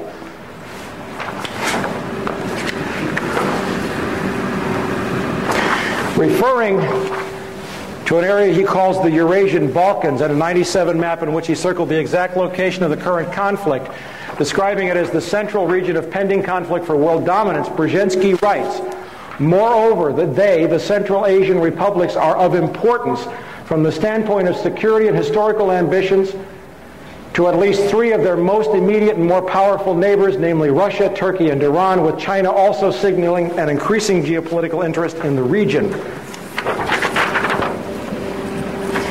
And he really lets his hair down. More important as a potential economic prize, an enormous concentration of natural gas and oil reserves is located in the region, in addition to important minerals including gold. Didn't know about the gold, did you? The world's energy consumption is bound to vastly increase over the next 2 or 3 decades. Estimates by the U.S. Department of Energy anticipate that world demand will rise by more than 50%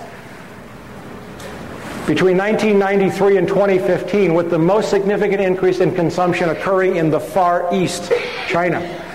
The momentum of Asia's economic development is already generating massive pressures for the exploration and exploitation of new sources of energy in the Central Asian region, and the Caspian Sea basin are known to contain reserves of natural gas and oil that dwarf those of Kuwait, the Gulf of Mexico, and the North Sea. Once pipelines to the area have been developed, Turkmenistan's truly vast natural gas reserves augur a prosperous future. He's talking about the pipelines. Without sustained and directed American involvement, before long, the forces of global disorder. Global disorder? You mean democracy? Global disorder could come to dominate the world scene, and the possibility of such a fragmentation is inherent in the geopolitical tensions not only of today's Eurasia, but of the world more generally. The most immediate task is to make certain that no state or combination of states gains the capacity to expel the United States from Eurasia, or even to diminish significantly its decisive arbitration role. In the long run, global politics are bound to become increasingly uncongenial to the concentration of hegemonic power in the hands of a single state. Hence, America is not only the first as well as the only truly global superpower, but is also likely to be the very last. And what does he say that's going to happen? He says that the United States will fold into a one-world government in which all nations will cease to exist, run by corporations.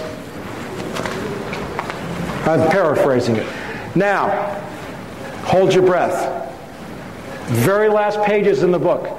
Moreover, as America becomes an increasingly multicultural society, it may find it more difficult to fashion a consensus on foreign policy issues, except in the circumstance of a truly massive and widely perceived direct external threat.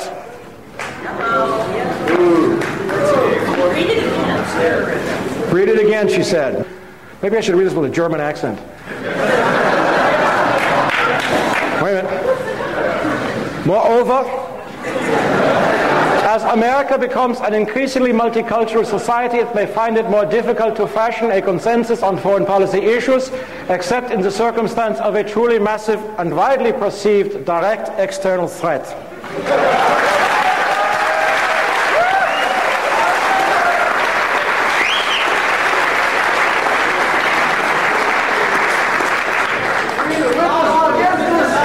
Listen, I want you to know that the Third Reich did not lose the Second World War.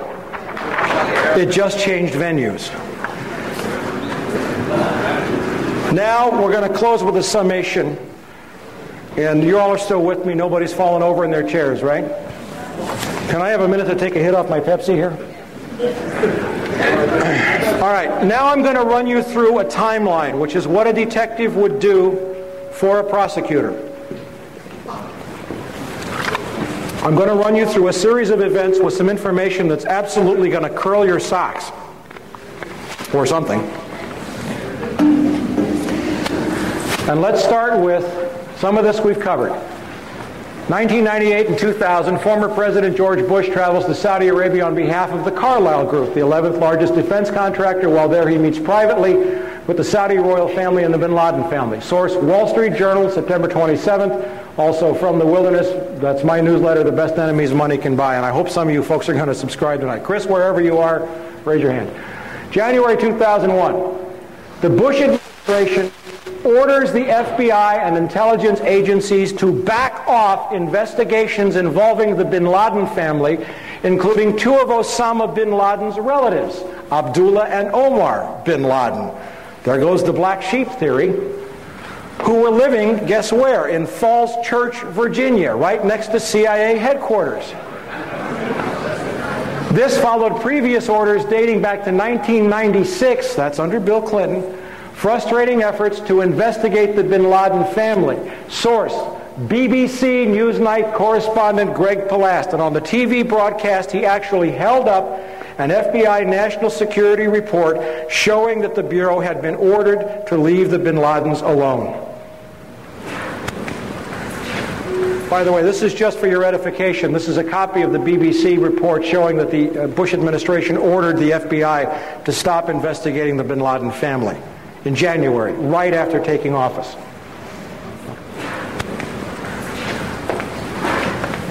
February 13th, UPI terrorism correspondent Richard Sale, while covering a trial of bin Laden's al-Qaeda followers, reports that the National Security Agency has broken bin Laden's encrypted communications. They introduced the evidence into court. The NSA had broken his secure communications. Even if this indicates that bin Laden changed systems in February, it does not mesh with the fact that the government insists that the planning for the September 11th attacks took years. May 2001, Secretary of State Colin Powell gives $43 million in aid to the Taliban. Why? Good question. Purportedly to assist hungry farmers who are starving since the destruction of their opium crop. And in January on the orders of the Taliban. Source, the Los Angeles Times, May 22. In the year 2000, the UN says that there were 3,276 tons of opium produced in Afghanistan. In 2001, they estimate that the total crop was 185 tons. That's a reduction of 94%. Now, in the Northern Alliance areas, there was an increase. There were two provinces that one place it grew by, I think, 185%, almost doubled, and another it increased tenfold. But even so, the Northern Alliance provinces, with their huge increase, they were 90% of this year's crop, but 90% of 185 tons is not enough to offset. There was a net loss of 3,100 tons of opium, and that would have been such a fantastic improvement in the world opium scene. But now that they are replanting fields all over Afghanistan with opium, that possible victory we could have seen over drugs is being wiped out as a result of the U.S. intervention. May 2001, Deputy Secretary of State, one of my favorite guys in the whole world, Richard Armitage, a former Navy SEAL who used to go on kill missions in Laos and Cambodia, who has been dealing drugs for most of his adult life, who was involved in Iran-Contra and death squads, and who has been around this world as a covert operative, goes to India at the same time while the DCI, the CIA director George Tenet, travels to Pakistan. Armitage is the cover. It's a publicized tour. Tenet makes a quiet stop to Pakistan where he spends a long time with General Pervez Musharraf, our great ally in Pakistan. Pakistan's the largest supporter of terrorism in the world, by the way. Armitage has deep intelligence connections, but Tenet spends hours, and it would be reasonable to assume, wouldn't you agree, that the head of the Central Intelligence Agency, if he's meeting with the president of Pakistan, would also meet with the head of Pakistani intelligence? Wouldn't that make sense to you? Remember, the head of Pakistani intelligence has to be approved by the CIA by treaty. The guy's name is Lieutenant General Mahmood Ahmad. Source, the Indian Sapra News Agency, May 22nd. I have copies of all of these. My $1,000 is safe. June 2001. German intelligence, the BND, the Bundesnachrichtendienst, warns the CIA and Israel that Middle Eastern terrorists are planning to hijack commercial aircraft to use as weapons to attack important symbols of American and Israeli culture. Source, the Frankfurter Allgemeine Zeitung, that's a great newspaper in Germany, September 14th. July 2001. 3 American officials, Tom Simmons, former U.S. Ambassador to Pakistan, Carl Inderfirth, former Assistant Secretary of State, Lee Coldren, former State Department expert on South Asia, meet with Pakistani and Russian intelligence officers in Berlin and tell them that the U.S. is planning military strikes against Afghanistan in October. A French book, La Vérité Interdite, discloses that Taliban representatives often sat in on the meetings. U.S. is going to the Taliban, now get this, and says, we're going to bomb you to smithereens in October. Could we call that provocation? Historically, there is a model. Franklin Roosevelt shut off the Japanese from oil supplies in the late 30s and early 40s to provoke them into attacking Pearl Harbor. Sources, The Guardian, September 22nd, the BBC, September 18th, and the Interpress News Service in Pakistan, November 16th.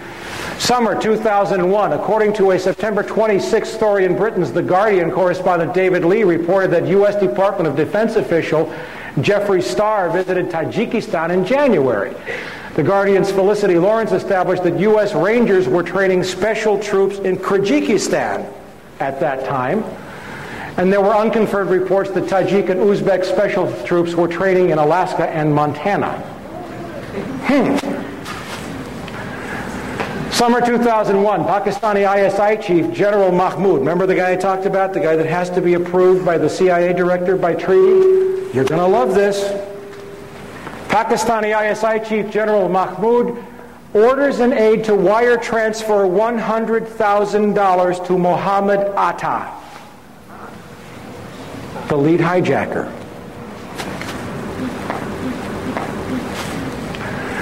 Who was, according to the FBI, the lead terrorist in the suicide hijackings. Mahmoud recently resigned after the transfer was disclosed in India and confirmed by the FBI. Source, The Times of India, October 11th.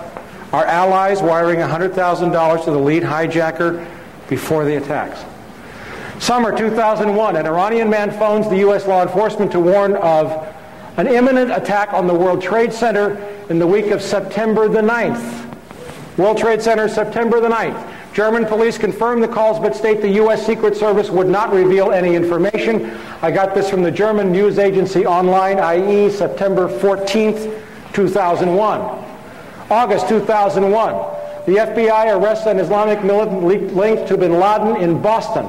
French intelligence sources confirm the man is a key member of bin Laden's network, and the FBI learns that he has been taking flying lessons in Boston. At the time of his arrest in Boston, where 2 of the planes are hijacked, the man is in possession of technical information on Boeing aircraft and flight manuals. Reuters, September 13th. Summer 2001, Russian intelligence notifies the CIA that 25 terrorist pilots have been specifically training for suicide missions. This is reported in the Russian press, and I have one of my sources, I have several sources who are former CIA officers, translated the article for me. July 4th through 14th, Osama bin Laden receives treatments for kidney disease at the American hospital in Dubai and meets with the CIA official who returns to CIA headquarters on July 15th. This is the guy who blew up the coal and the embassies that Bill Clinton signed an order it's okay to execute. He gets treatment at an American hospital in Dubai and flies out on a private plane. Oliver North in the 80s, Oliver North is one of my least favorite people, but he sent Navy planes to track down terrorists on the Achille Lauro. The moment bin Laden entered international airspace, he would have been fair game. The source for this story is Le Figaro, French newspaper, October 31st. Now, I got to throw in a caveat here. Le Figaro is owned by the Carlyle Group. These guys can't control everybody, okay? And they can't control reporters. Le Figaro was emphatic that they had confirmed the details of the story. The CIA immediately came out with an adamant denial, but the CIA never lies. So did some people at the hospital. But you don't have to take this story as all or everything. But Le Figaro has not retracted the story. August 2001, Russian President Vladimir Putin orders Russian intelligence to warn the U.S. government in the strongest possible terms of imminent attacks on airports and government buildings. I watched it on MSNBC on September the 15th. August, September 2001, the Dow Jones Industrial Average drops nearly 900 points in the 3 weeks prior to the attack. A major stock market crash is imminent. September 3 through 10. MSNBC reports on September 16th that a caller to the Cayman Islands radio talk show gave several warnings of an imminent attack on the U.S. by bin Laden in the week prior to 9/11. These are just some of the advance warning bits that we have. Now,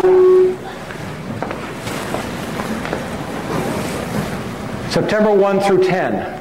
Some 25,000 British troops, the largest British naval armada since the Falkland Island War. It's not Essential Harvest, it's called Swift Sword. An operation in the planning for 4 years, are set to deploy to Oman in the week before the September 11th attacks. It takes years to plan this kind of a deployment. And yet the British government had been planning it for 4 years. After the attack on the 11th, there was a slight hiccup. They waited, but the deployment went ahead as scheduled, supposedly to support the U.S. But you have to understand, I don't know how many veterans we have in this room, but you have to understand that it takes months and months and months to deploy these kinds of personnel. Yet they're already set to go to Oman. At the same time, 2 U.S. aircraft carrier battle groups happen to be rendezvousing off the Pakistani coast. This is not a normal deployment. The Pakistani coast is not the Persian Gulf, it's the Arabian Sea. Yet we have 2 aircraft carrier battle groups off the Pakistani coast, and at the same time, some 17,000 U.S. troops join more than 23,000 NATO troops for Operation Bright Star in Egypt. Fully deployed, combat ready, locked and loaded. All before September the 11th. Is this suspicious? I think so. September 6th through 7th, we have the 4,744 put options on United Airlines. CIA monitoring stock trading in real time. September 10th, 4,500 put options are purchased on American. September 6th through the 11th, no other airlines show any similar trading patterns to those experienced by UAL and American. The put option purchases on both airlines were 600% above normal. September 6th through 10th, put options on Merrill Lynch, Morgan Stanley, AXA Reinsurance, and Munich Re.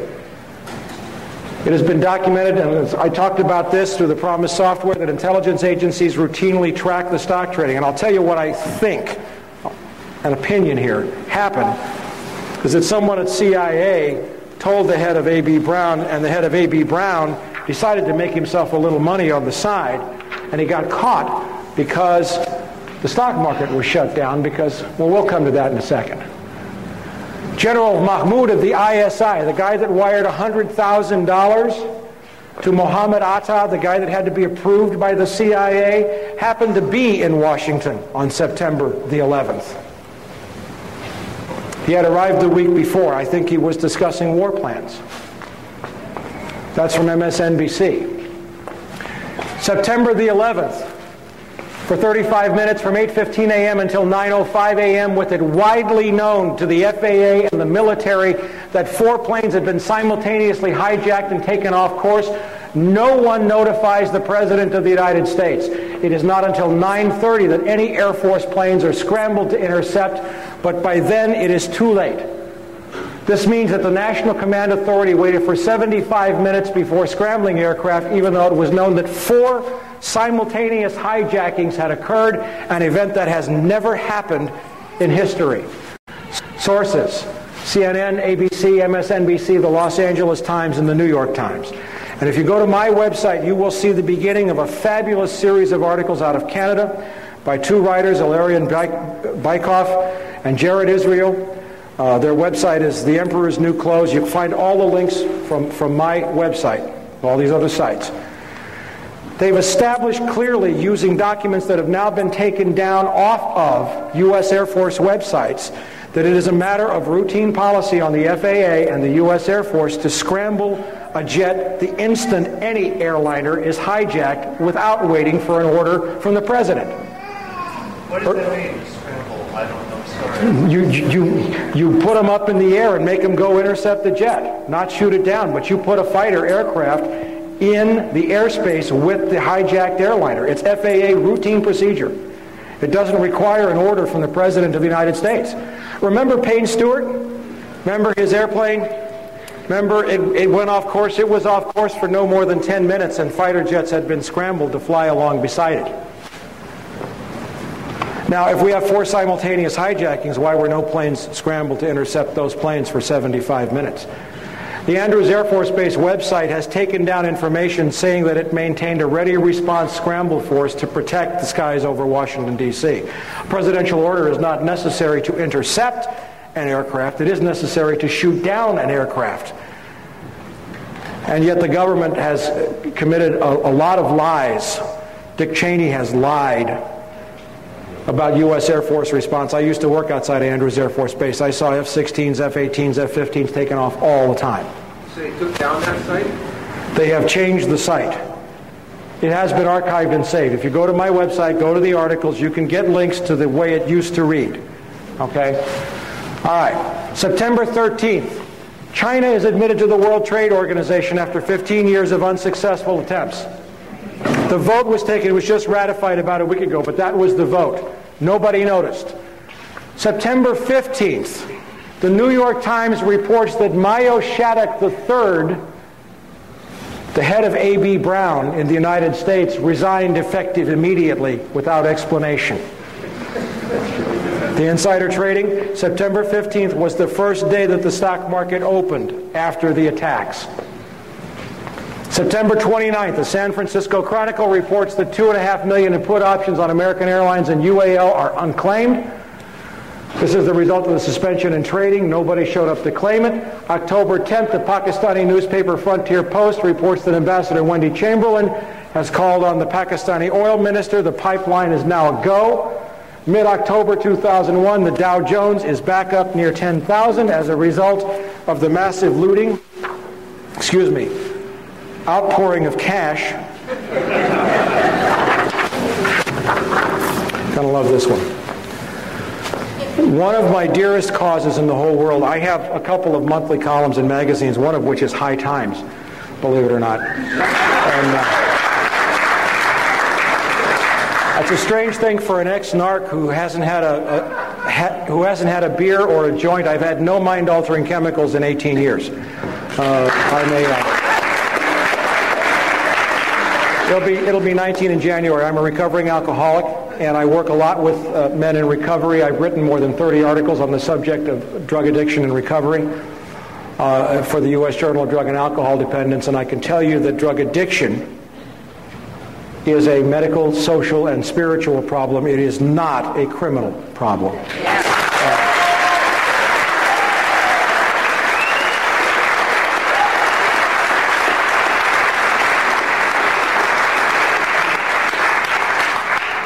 And one of the most frightening things that I saw in the wake, and we're going to wind this up here, and I'm going to hit you with everything that I got.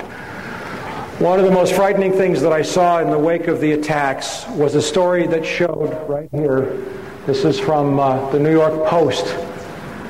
That the two companies, most of you know that some 30 to 40% of the prison inmates in this company are housed by private corporations who trade their stock on Wall Street based upon the number of human beings that they're housing in prison. That's what our economy has evolved into. We are a search and destroy economy. A snake eating its own tail is not nutritious, yet that's what we're doing. And I saw that the stocks of these two companies, Corrections Corporation of America and Wackenhut, went up 300% in the, 2 weeks after the attacks. And not only that, you read this story, and there was an urgent request outside of the budget for 40,000 new prison beds. That's before the next year's budget. Now, does anybody here think there are 40,000 Islamic terrorists in this country? Who are those beds for? I'll tell you when I get there, you know? Okay? But the Bureau of Prisons budget request next year is supposed to ask for something, and this is not confirmed, but I've heard on the order of 400,000 new prison beds. Maybe more. You had that on your site? What I just showed you was in one of the issues of the newsletter on the site, yes. Now,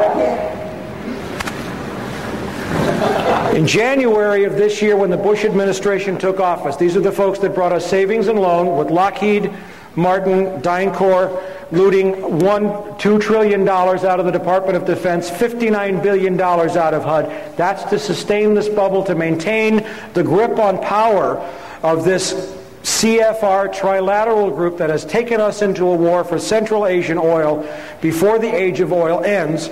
And in January I said, they're going to go after Social Security. You mark my words. The savings and loan was just a warm-up. And here I find this story, or this letter, written to the Honorable Daniel Patrick Moynihan, who is the head of the President's Commission to strengthen Newspeak, Orwell, strengthen Social Security. And the letter is from two members of Congress. It's from Henry Waxman, I don't have the second page, and one other member of Congress. And you know what they're saying? You've locked us out of your meetings. You're having closed-door, classified meetings on Social Security. We're the members of the Ways and Means Committee that are charged with Social Security oversight, and you have locked us out of the meetings. Does that scare you? It scares me. They've just been writing letters so far. Hey, listen, I'm going to come to this, but, there's a few bright lights on the hill. They aren't fully bright yet, but there are some people speaking out. And in the wake of the total assault on American civil liberties, Patrick Leahy, forgive me,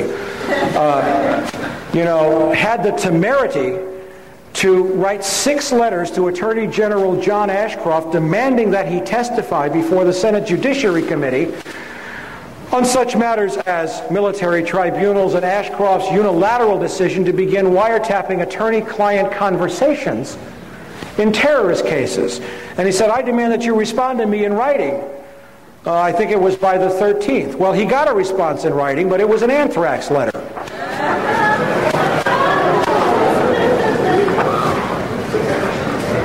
You notice they're only going to Democrats?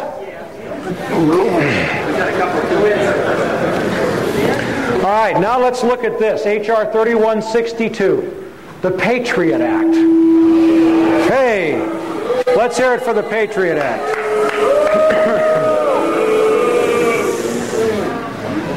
Now it's group therapy. That's good.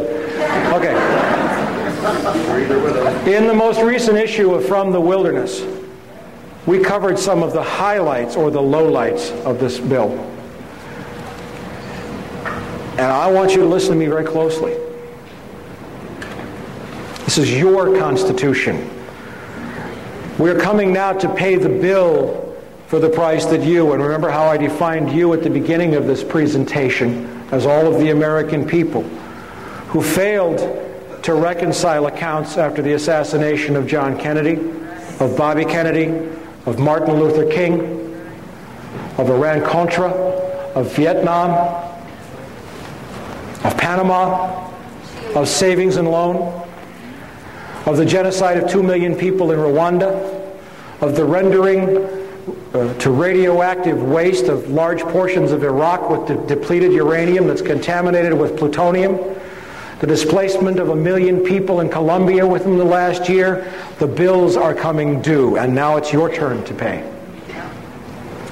The Patriot Act that was passed just recently includes several provisions. First of all, the FBI can enter your home in a criminal investigation. I think it's criminal.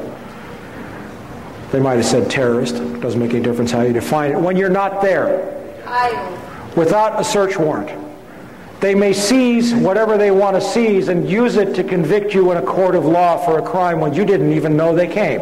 Now, how many people know that the Fourth Amendment to the United States Constitution is supposed to protect us against unreasonable searches and seizures?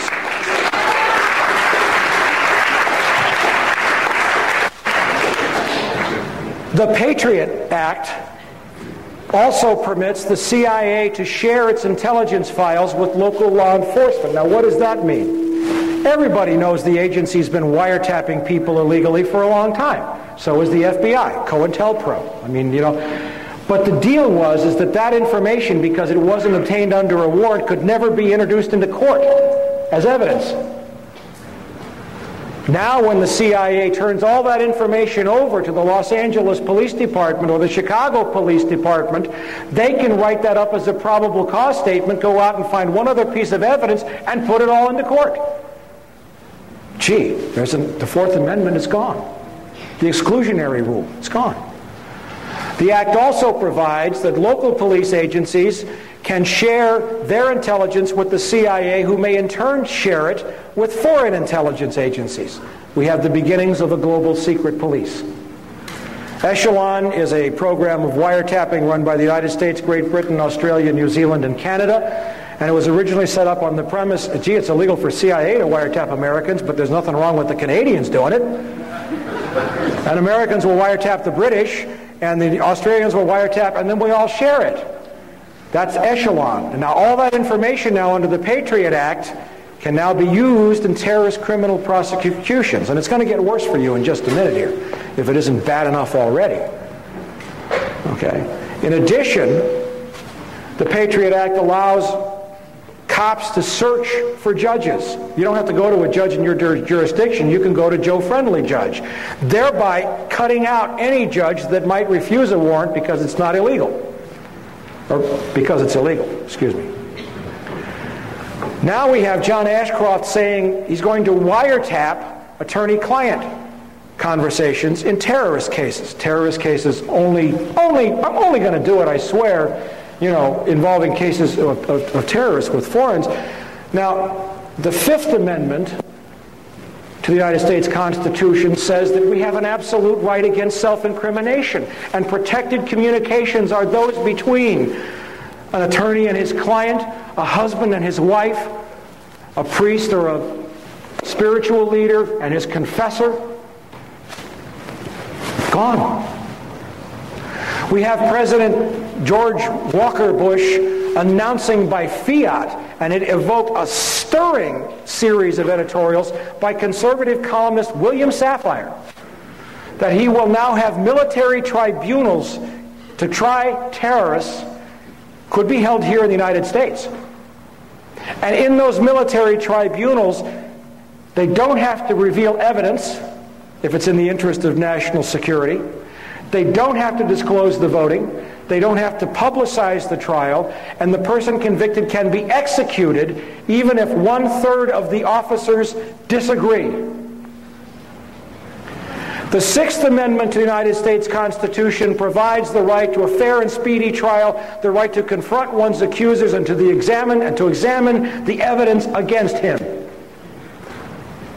Also, under the Patriot Act, it is legal for the FBI to come into any business on a terrorist investigation and seize all of the business records. And what's more, there's a clause in there that says that if it's your business, you can't tell anybody that the FBI was there, or they can lock you up. There goes the First Amendment, the freedom of speech, part of the First Amendment. Now, people who read this, who want to defend the Bush administration, will say, good grief, they wrote a sunset clause into this. It's supposed to go away after 4 years. Well, if you read the sunset clause, and it's in my last issue of From the Wilderness, there's a provision in there that says this clause applies except for in any case where where the investigation was begun before the sunset clause takes effect.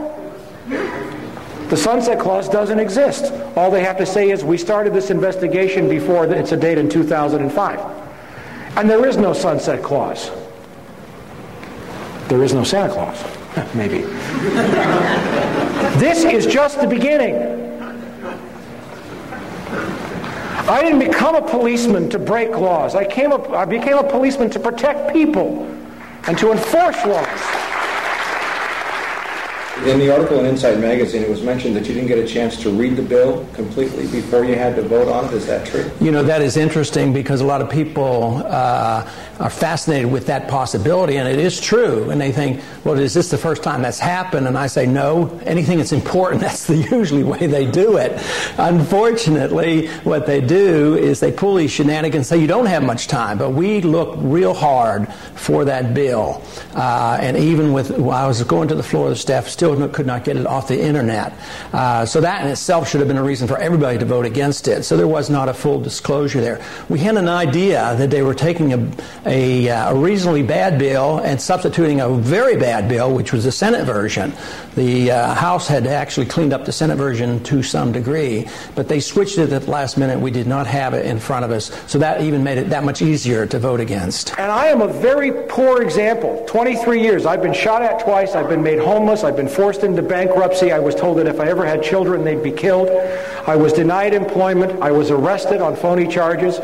I've had all of that in 23 years, and yet my sacrifice pales by comparison to some brave men I know. And I'll mention two out of dozens that I know. One is Celerino Castillo, a DEA agent who lives in McAllen, Texas, in poverty, who watched the CIA loading planes full of cocaine at Ilopango Airfield in El Salvador, who confronted Vice President George Bush then, and who was told to leave it alone. It's a White House operation. The DEA forced him out and almost killed him like Serpico. And the other is the Marine colonel by the name of Jim Sabo, who caught those CIA C-130s flying cocaine onto his base at El Toro Marine Air Station and was murdered because of it.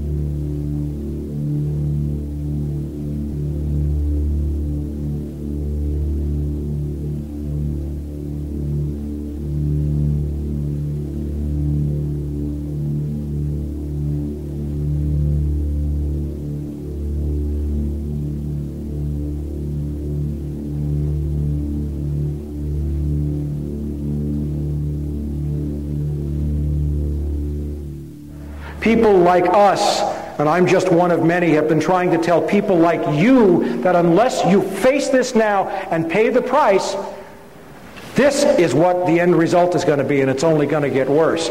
Catherine Austin Fitts has a great saying, if we can face it, God can fix it. But it can't happen until we face it. Now let me show you what's on the drawing boards.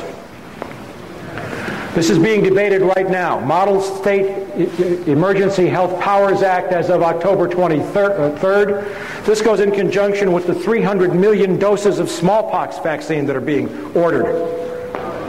This is an act that will give state and local governments the right to seal off neighborhoods, herd people into stadiums, close down all transportation, water, and communications, seal off everything, suspend the Constitution, seize property, and suspend the writ of habeas corpus. All justified under a supposed threat of massive biological warfare. This is being debated right now.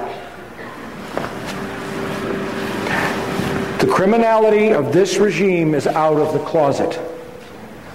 I noticed it was out of the closet in May when Citibank bought Banamex. They don't care anymore. They're arrogant. But I got news for you.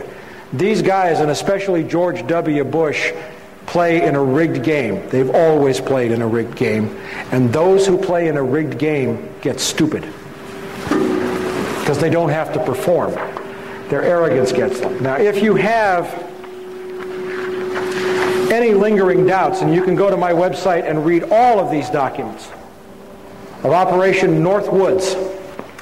These are declassified top secret documents from 1962 showing that the Joint Chiefs of Staff had planned to shoot down 2 American airliners and blame it on Fidel Castro for the purpose of getting a war with Cuba. You don't have to believe me. Go read the declassified documents yourself. They don't care about us. Okay? They're all on the website.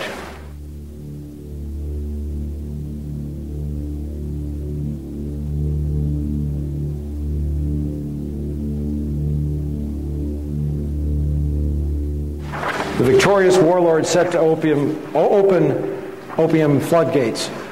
The Northern Alliance is planting opium poppies hand over fist, and the CIA will control that drug trade and control the money to keep the bubble on Wall Street afloat.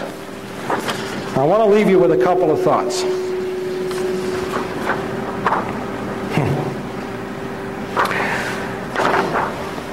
I may have scared you, and I love it when people come up to me and say, Mike, what am I supposed to do?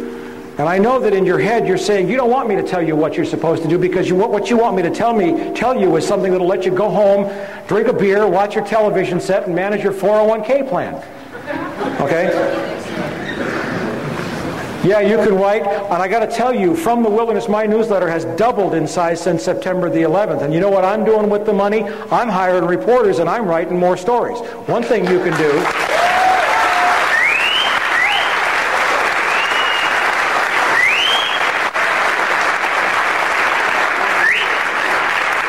One thing you can do is vote with your money. Stop giving money to people who lie to you. Okay? Now, I'll give you a little word of inspiration. I'll give you, this is a comment on the Patriot Act. It says our forefathers would think it's time for a revolution. This is why they revolted in the first place. They revolted against much milder oppression. And who said it? A Republican Congressman, Ron Paul of Texas.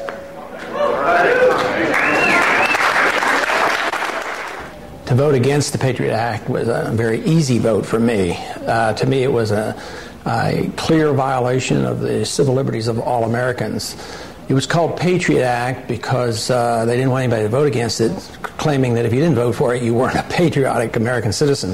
I think it was probably the opposite way. I think those who voted for it voted for a bill that undermined the Fourth Amendment, the whole principles of individual freedom and liberty in this country. So it was very easy for me to oppose a bill that would just open up Pandora's box with search warrants and the whole ability to wiretap and listen to all our communications, whether they were on the internet, and check on websites, the whole works. It was very easy for me to vote against that bill.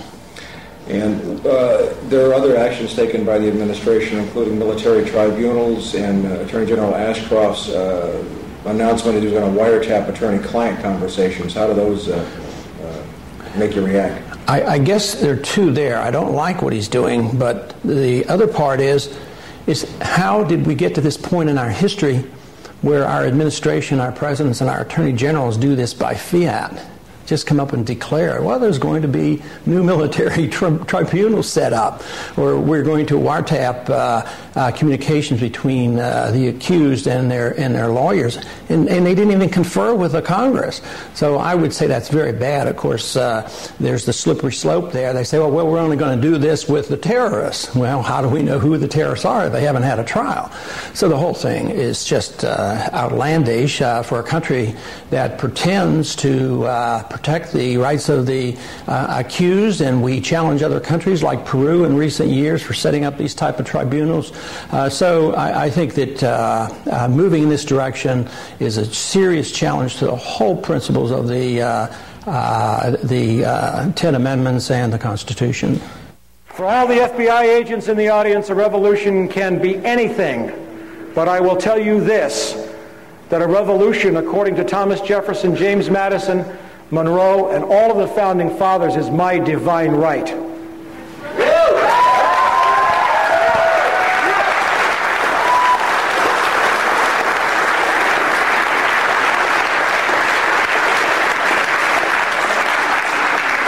One of the most offensive statements I have heard since September the 11th was Pennsylvania Governor Tom Ridge, when he was sworn in. And he said, civil liberties are one of the most precious gifts that we give our citizens. I got news for you, Governor Ridge. These are inalienable rights. You don't give nothing to me, we give them to you.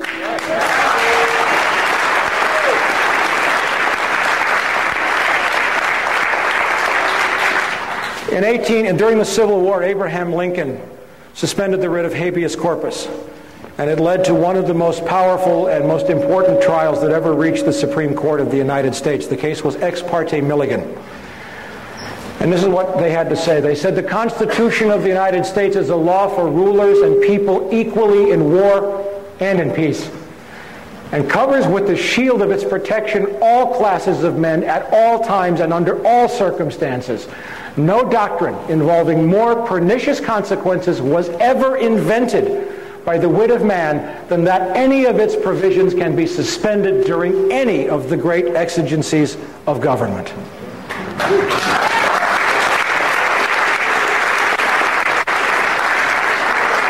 That was when we had a Supreme Court.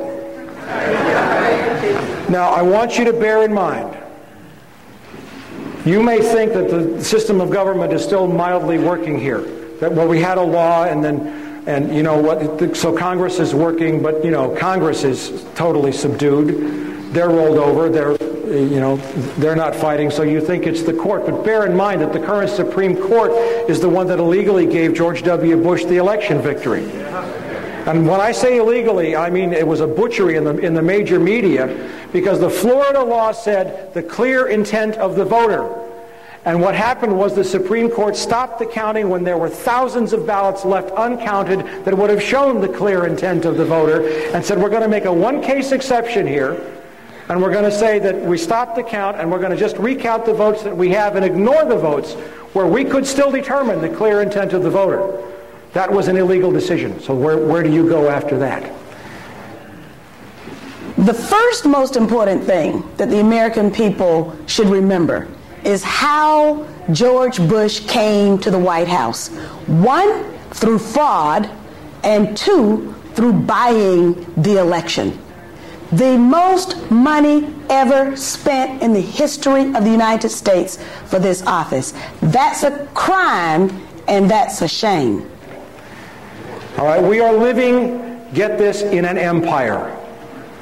Bill Sapphire said this about George W. Bush. He said, on what legal meat does this our Caesar feed?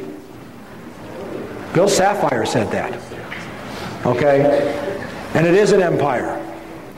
Now, I want to go all the way back, and I want to take you back before I shut up here and leave you with one of my favorite quotes of all time. The foundation of all mental illness is the avoidance of legitimate suffering. And the country is mentally ill. It'll wake up sooner or later. I don't know when. I'm not God. I don't know where this is going. I know that my job is to teach. My job is to give you information. And my job is to clarify for you what's at stake here.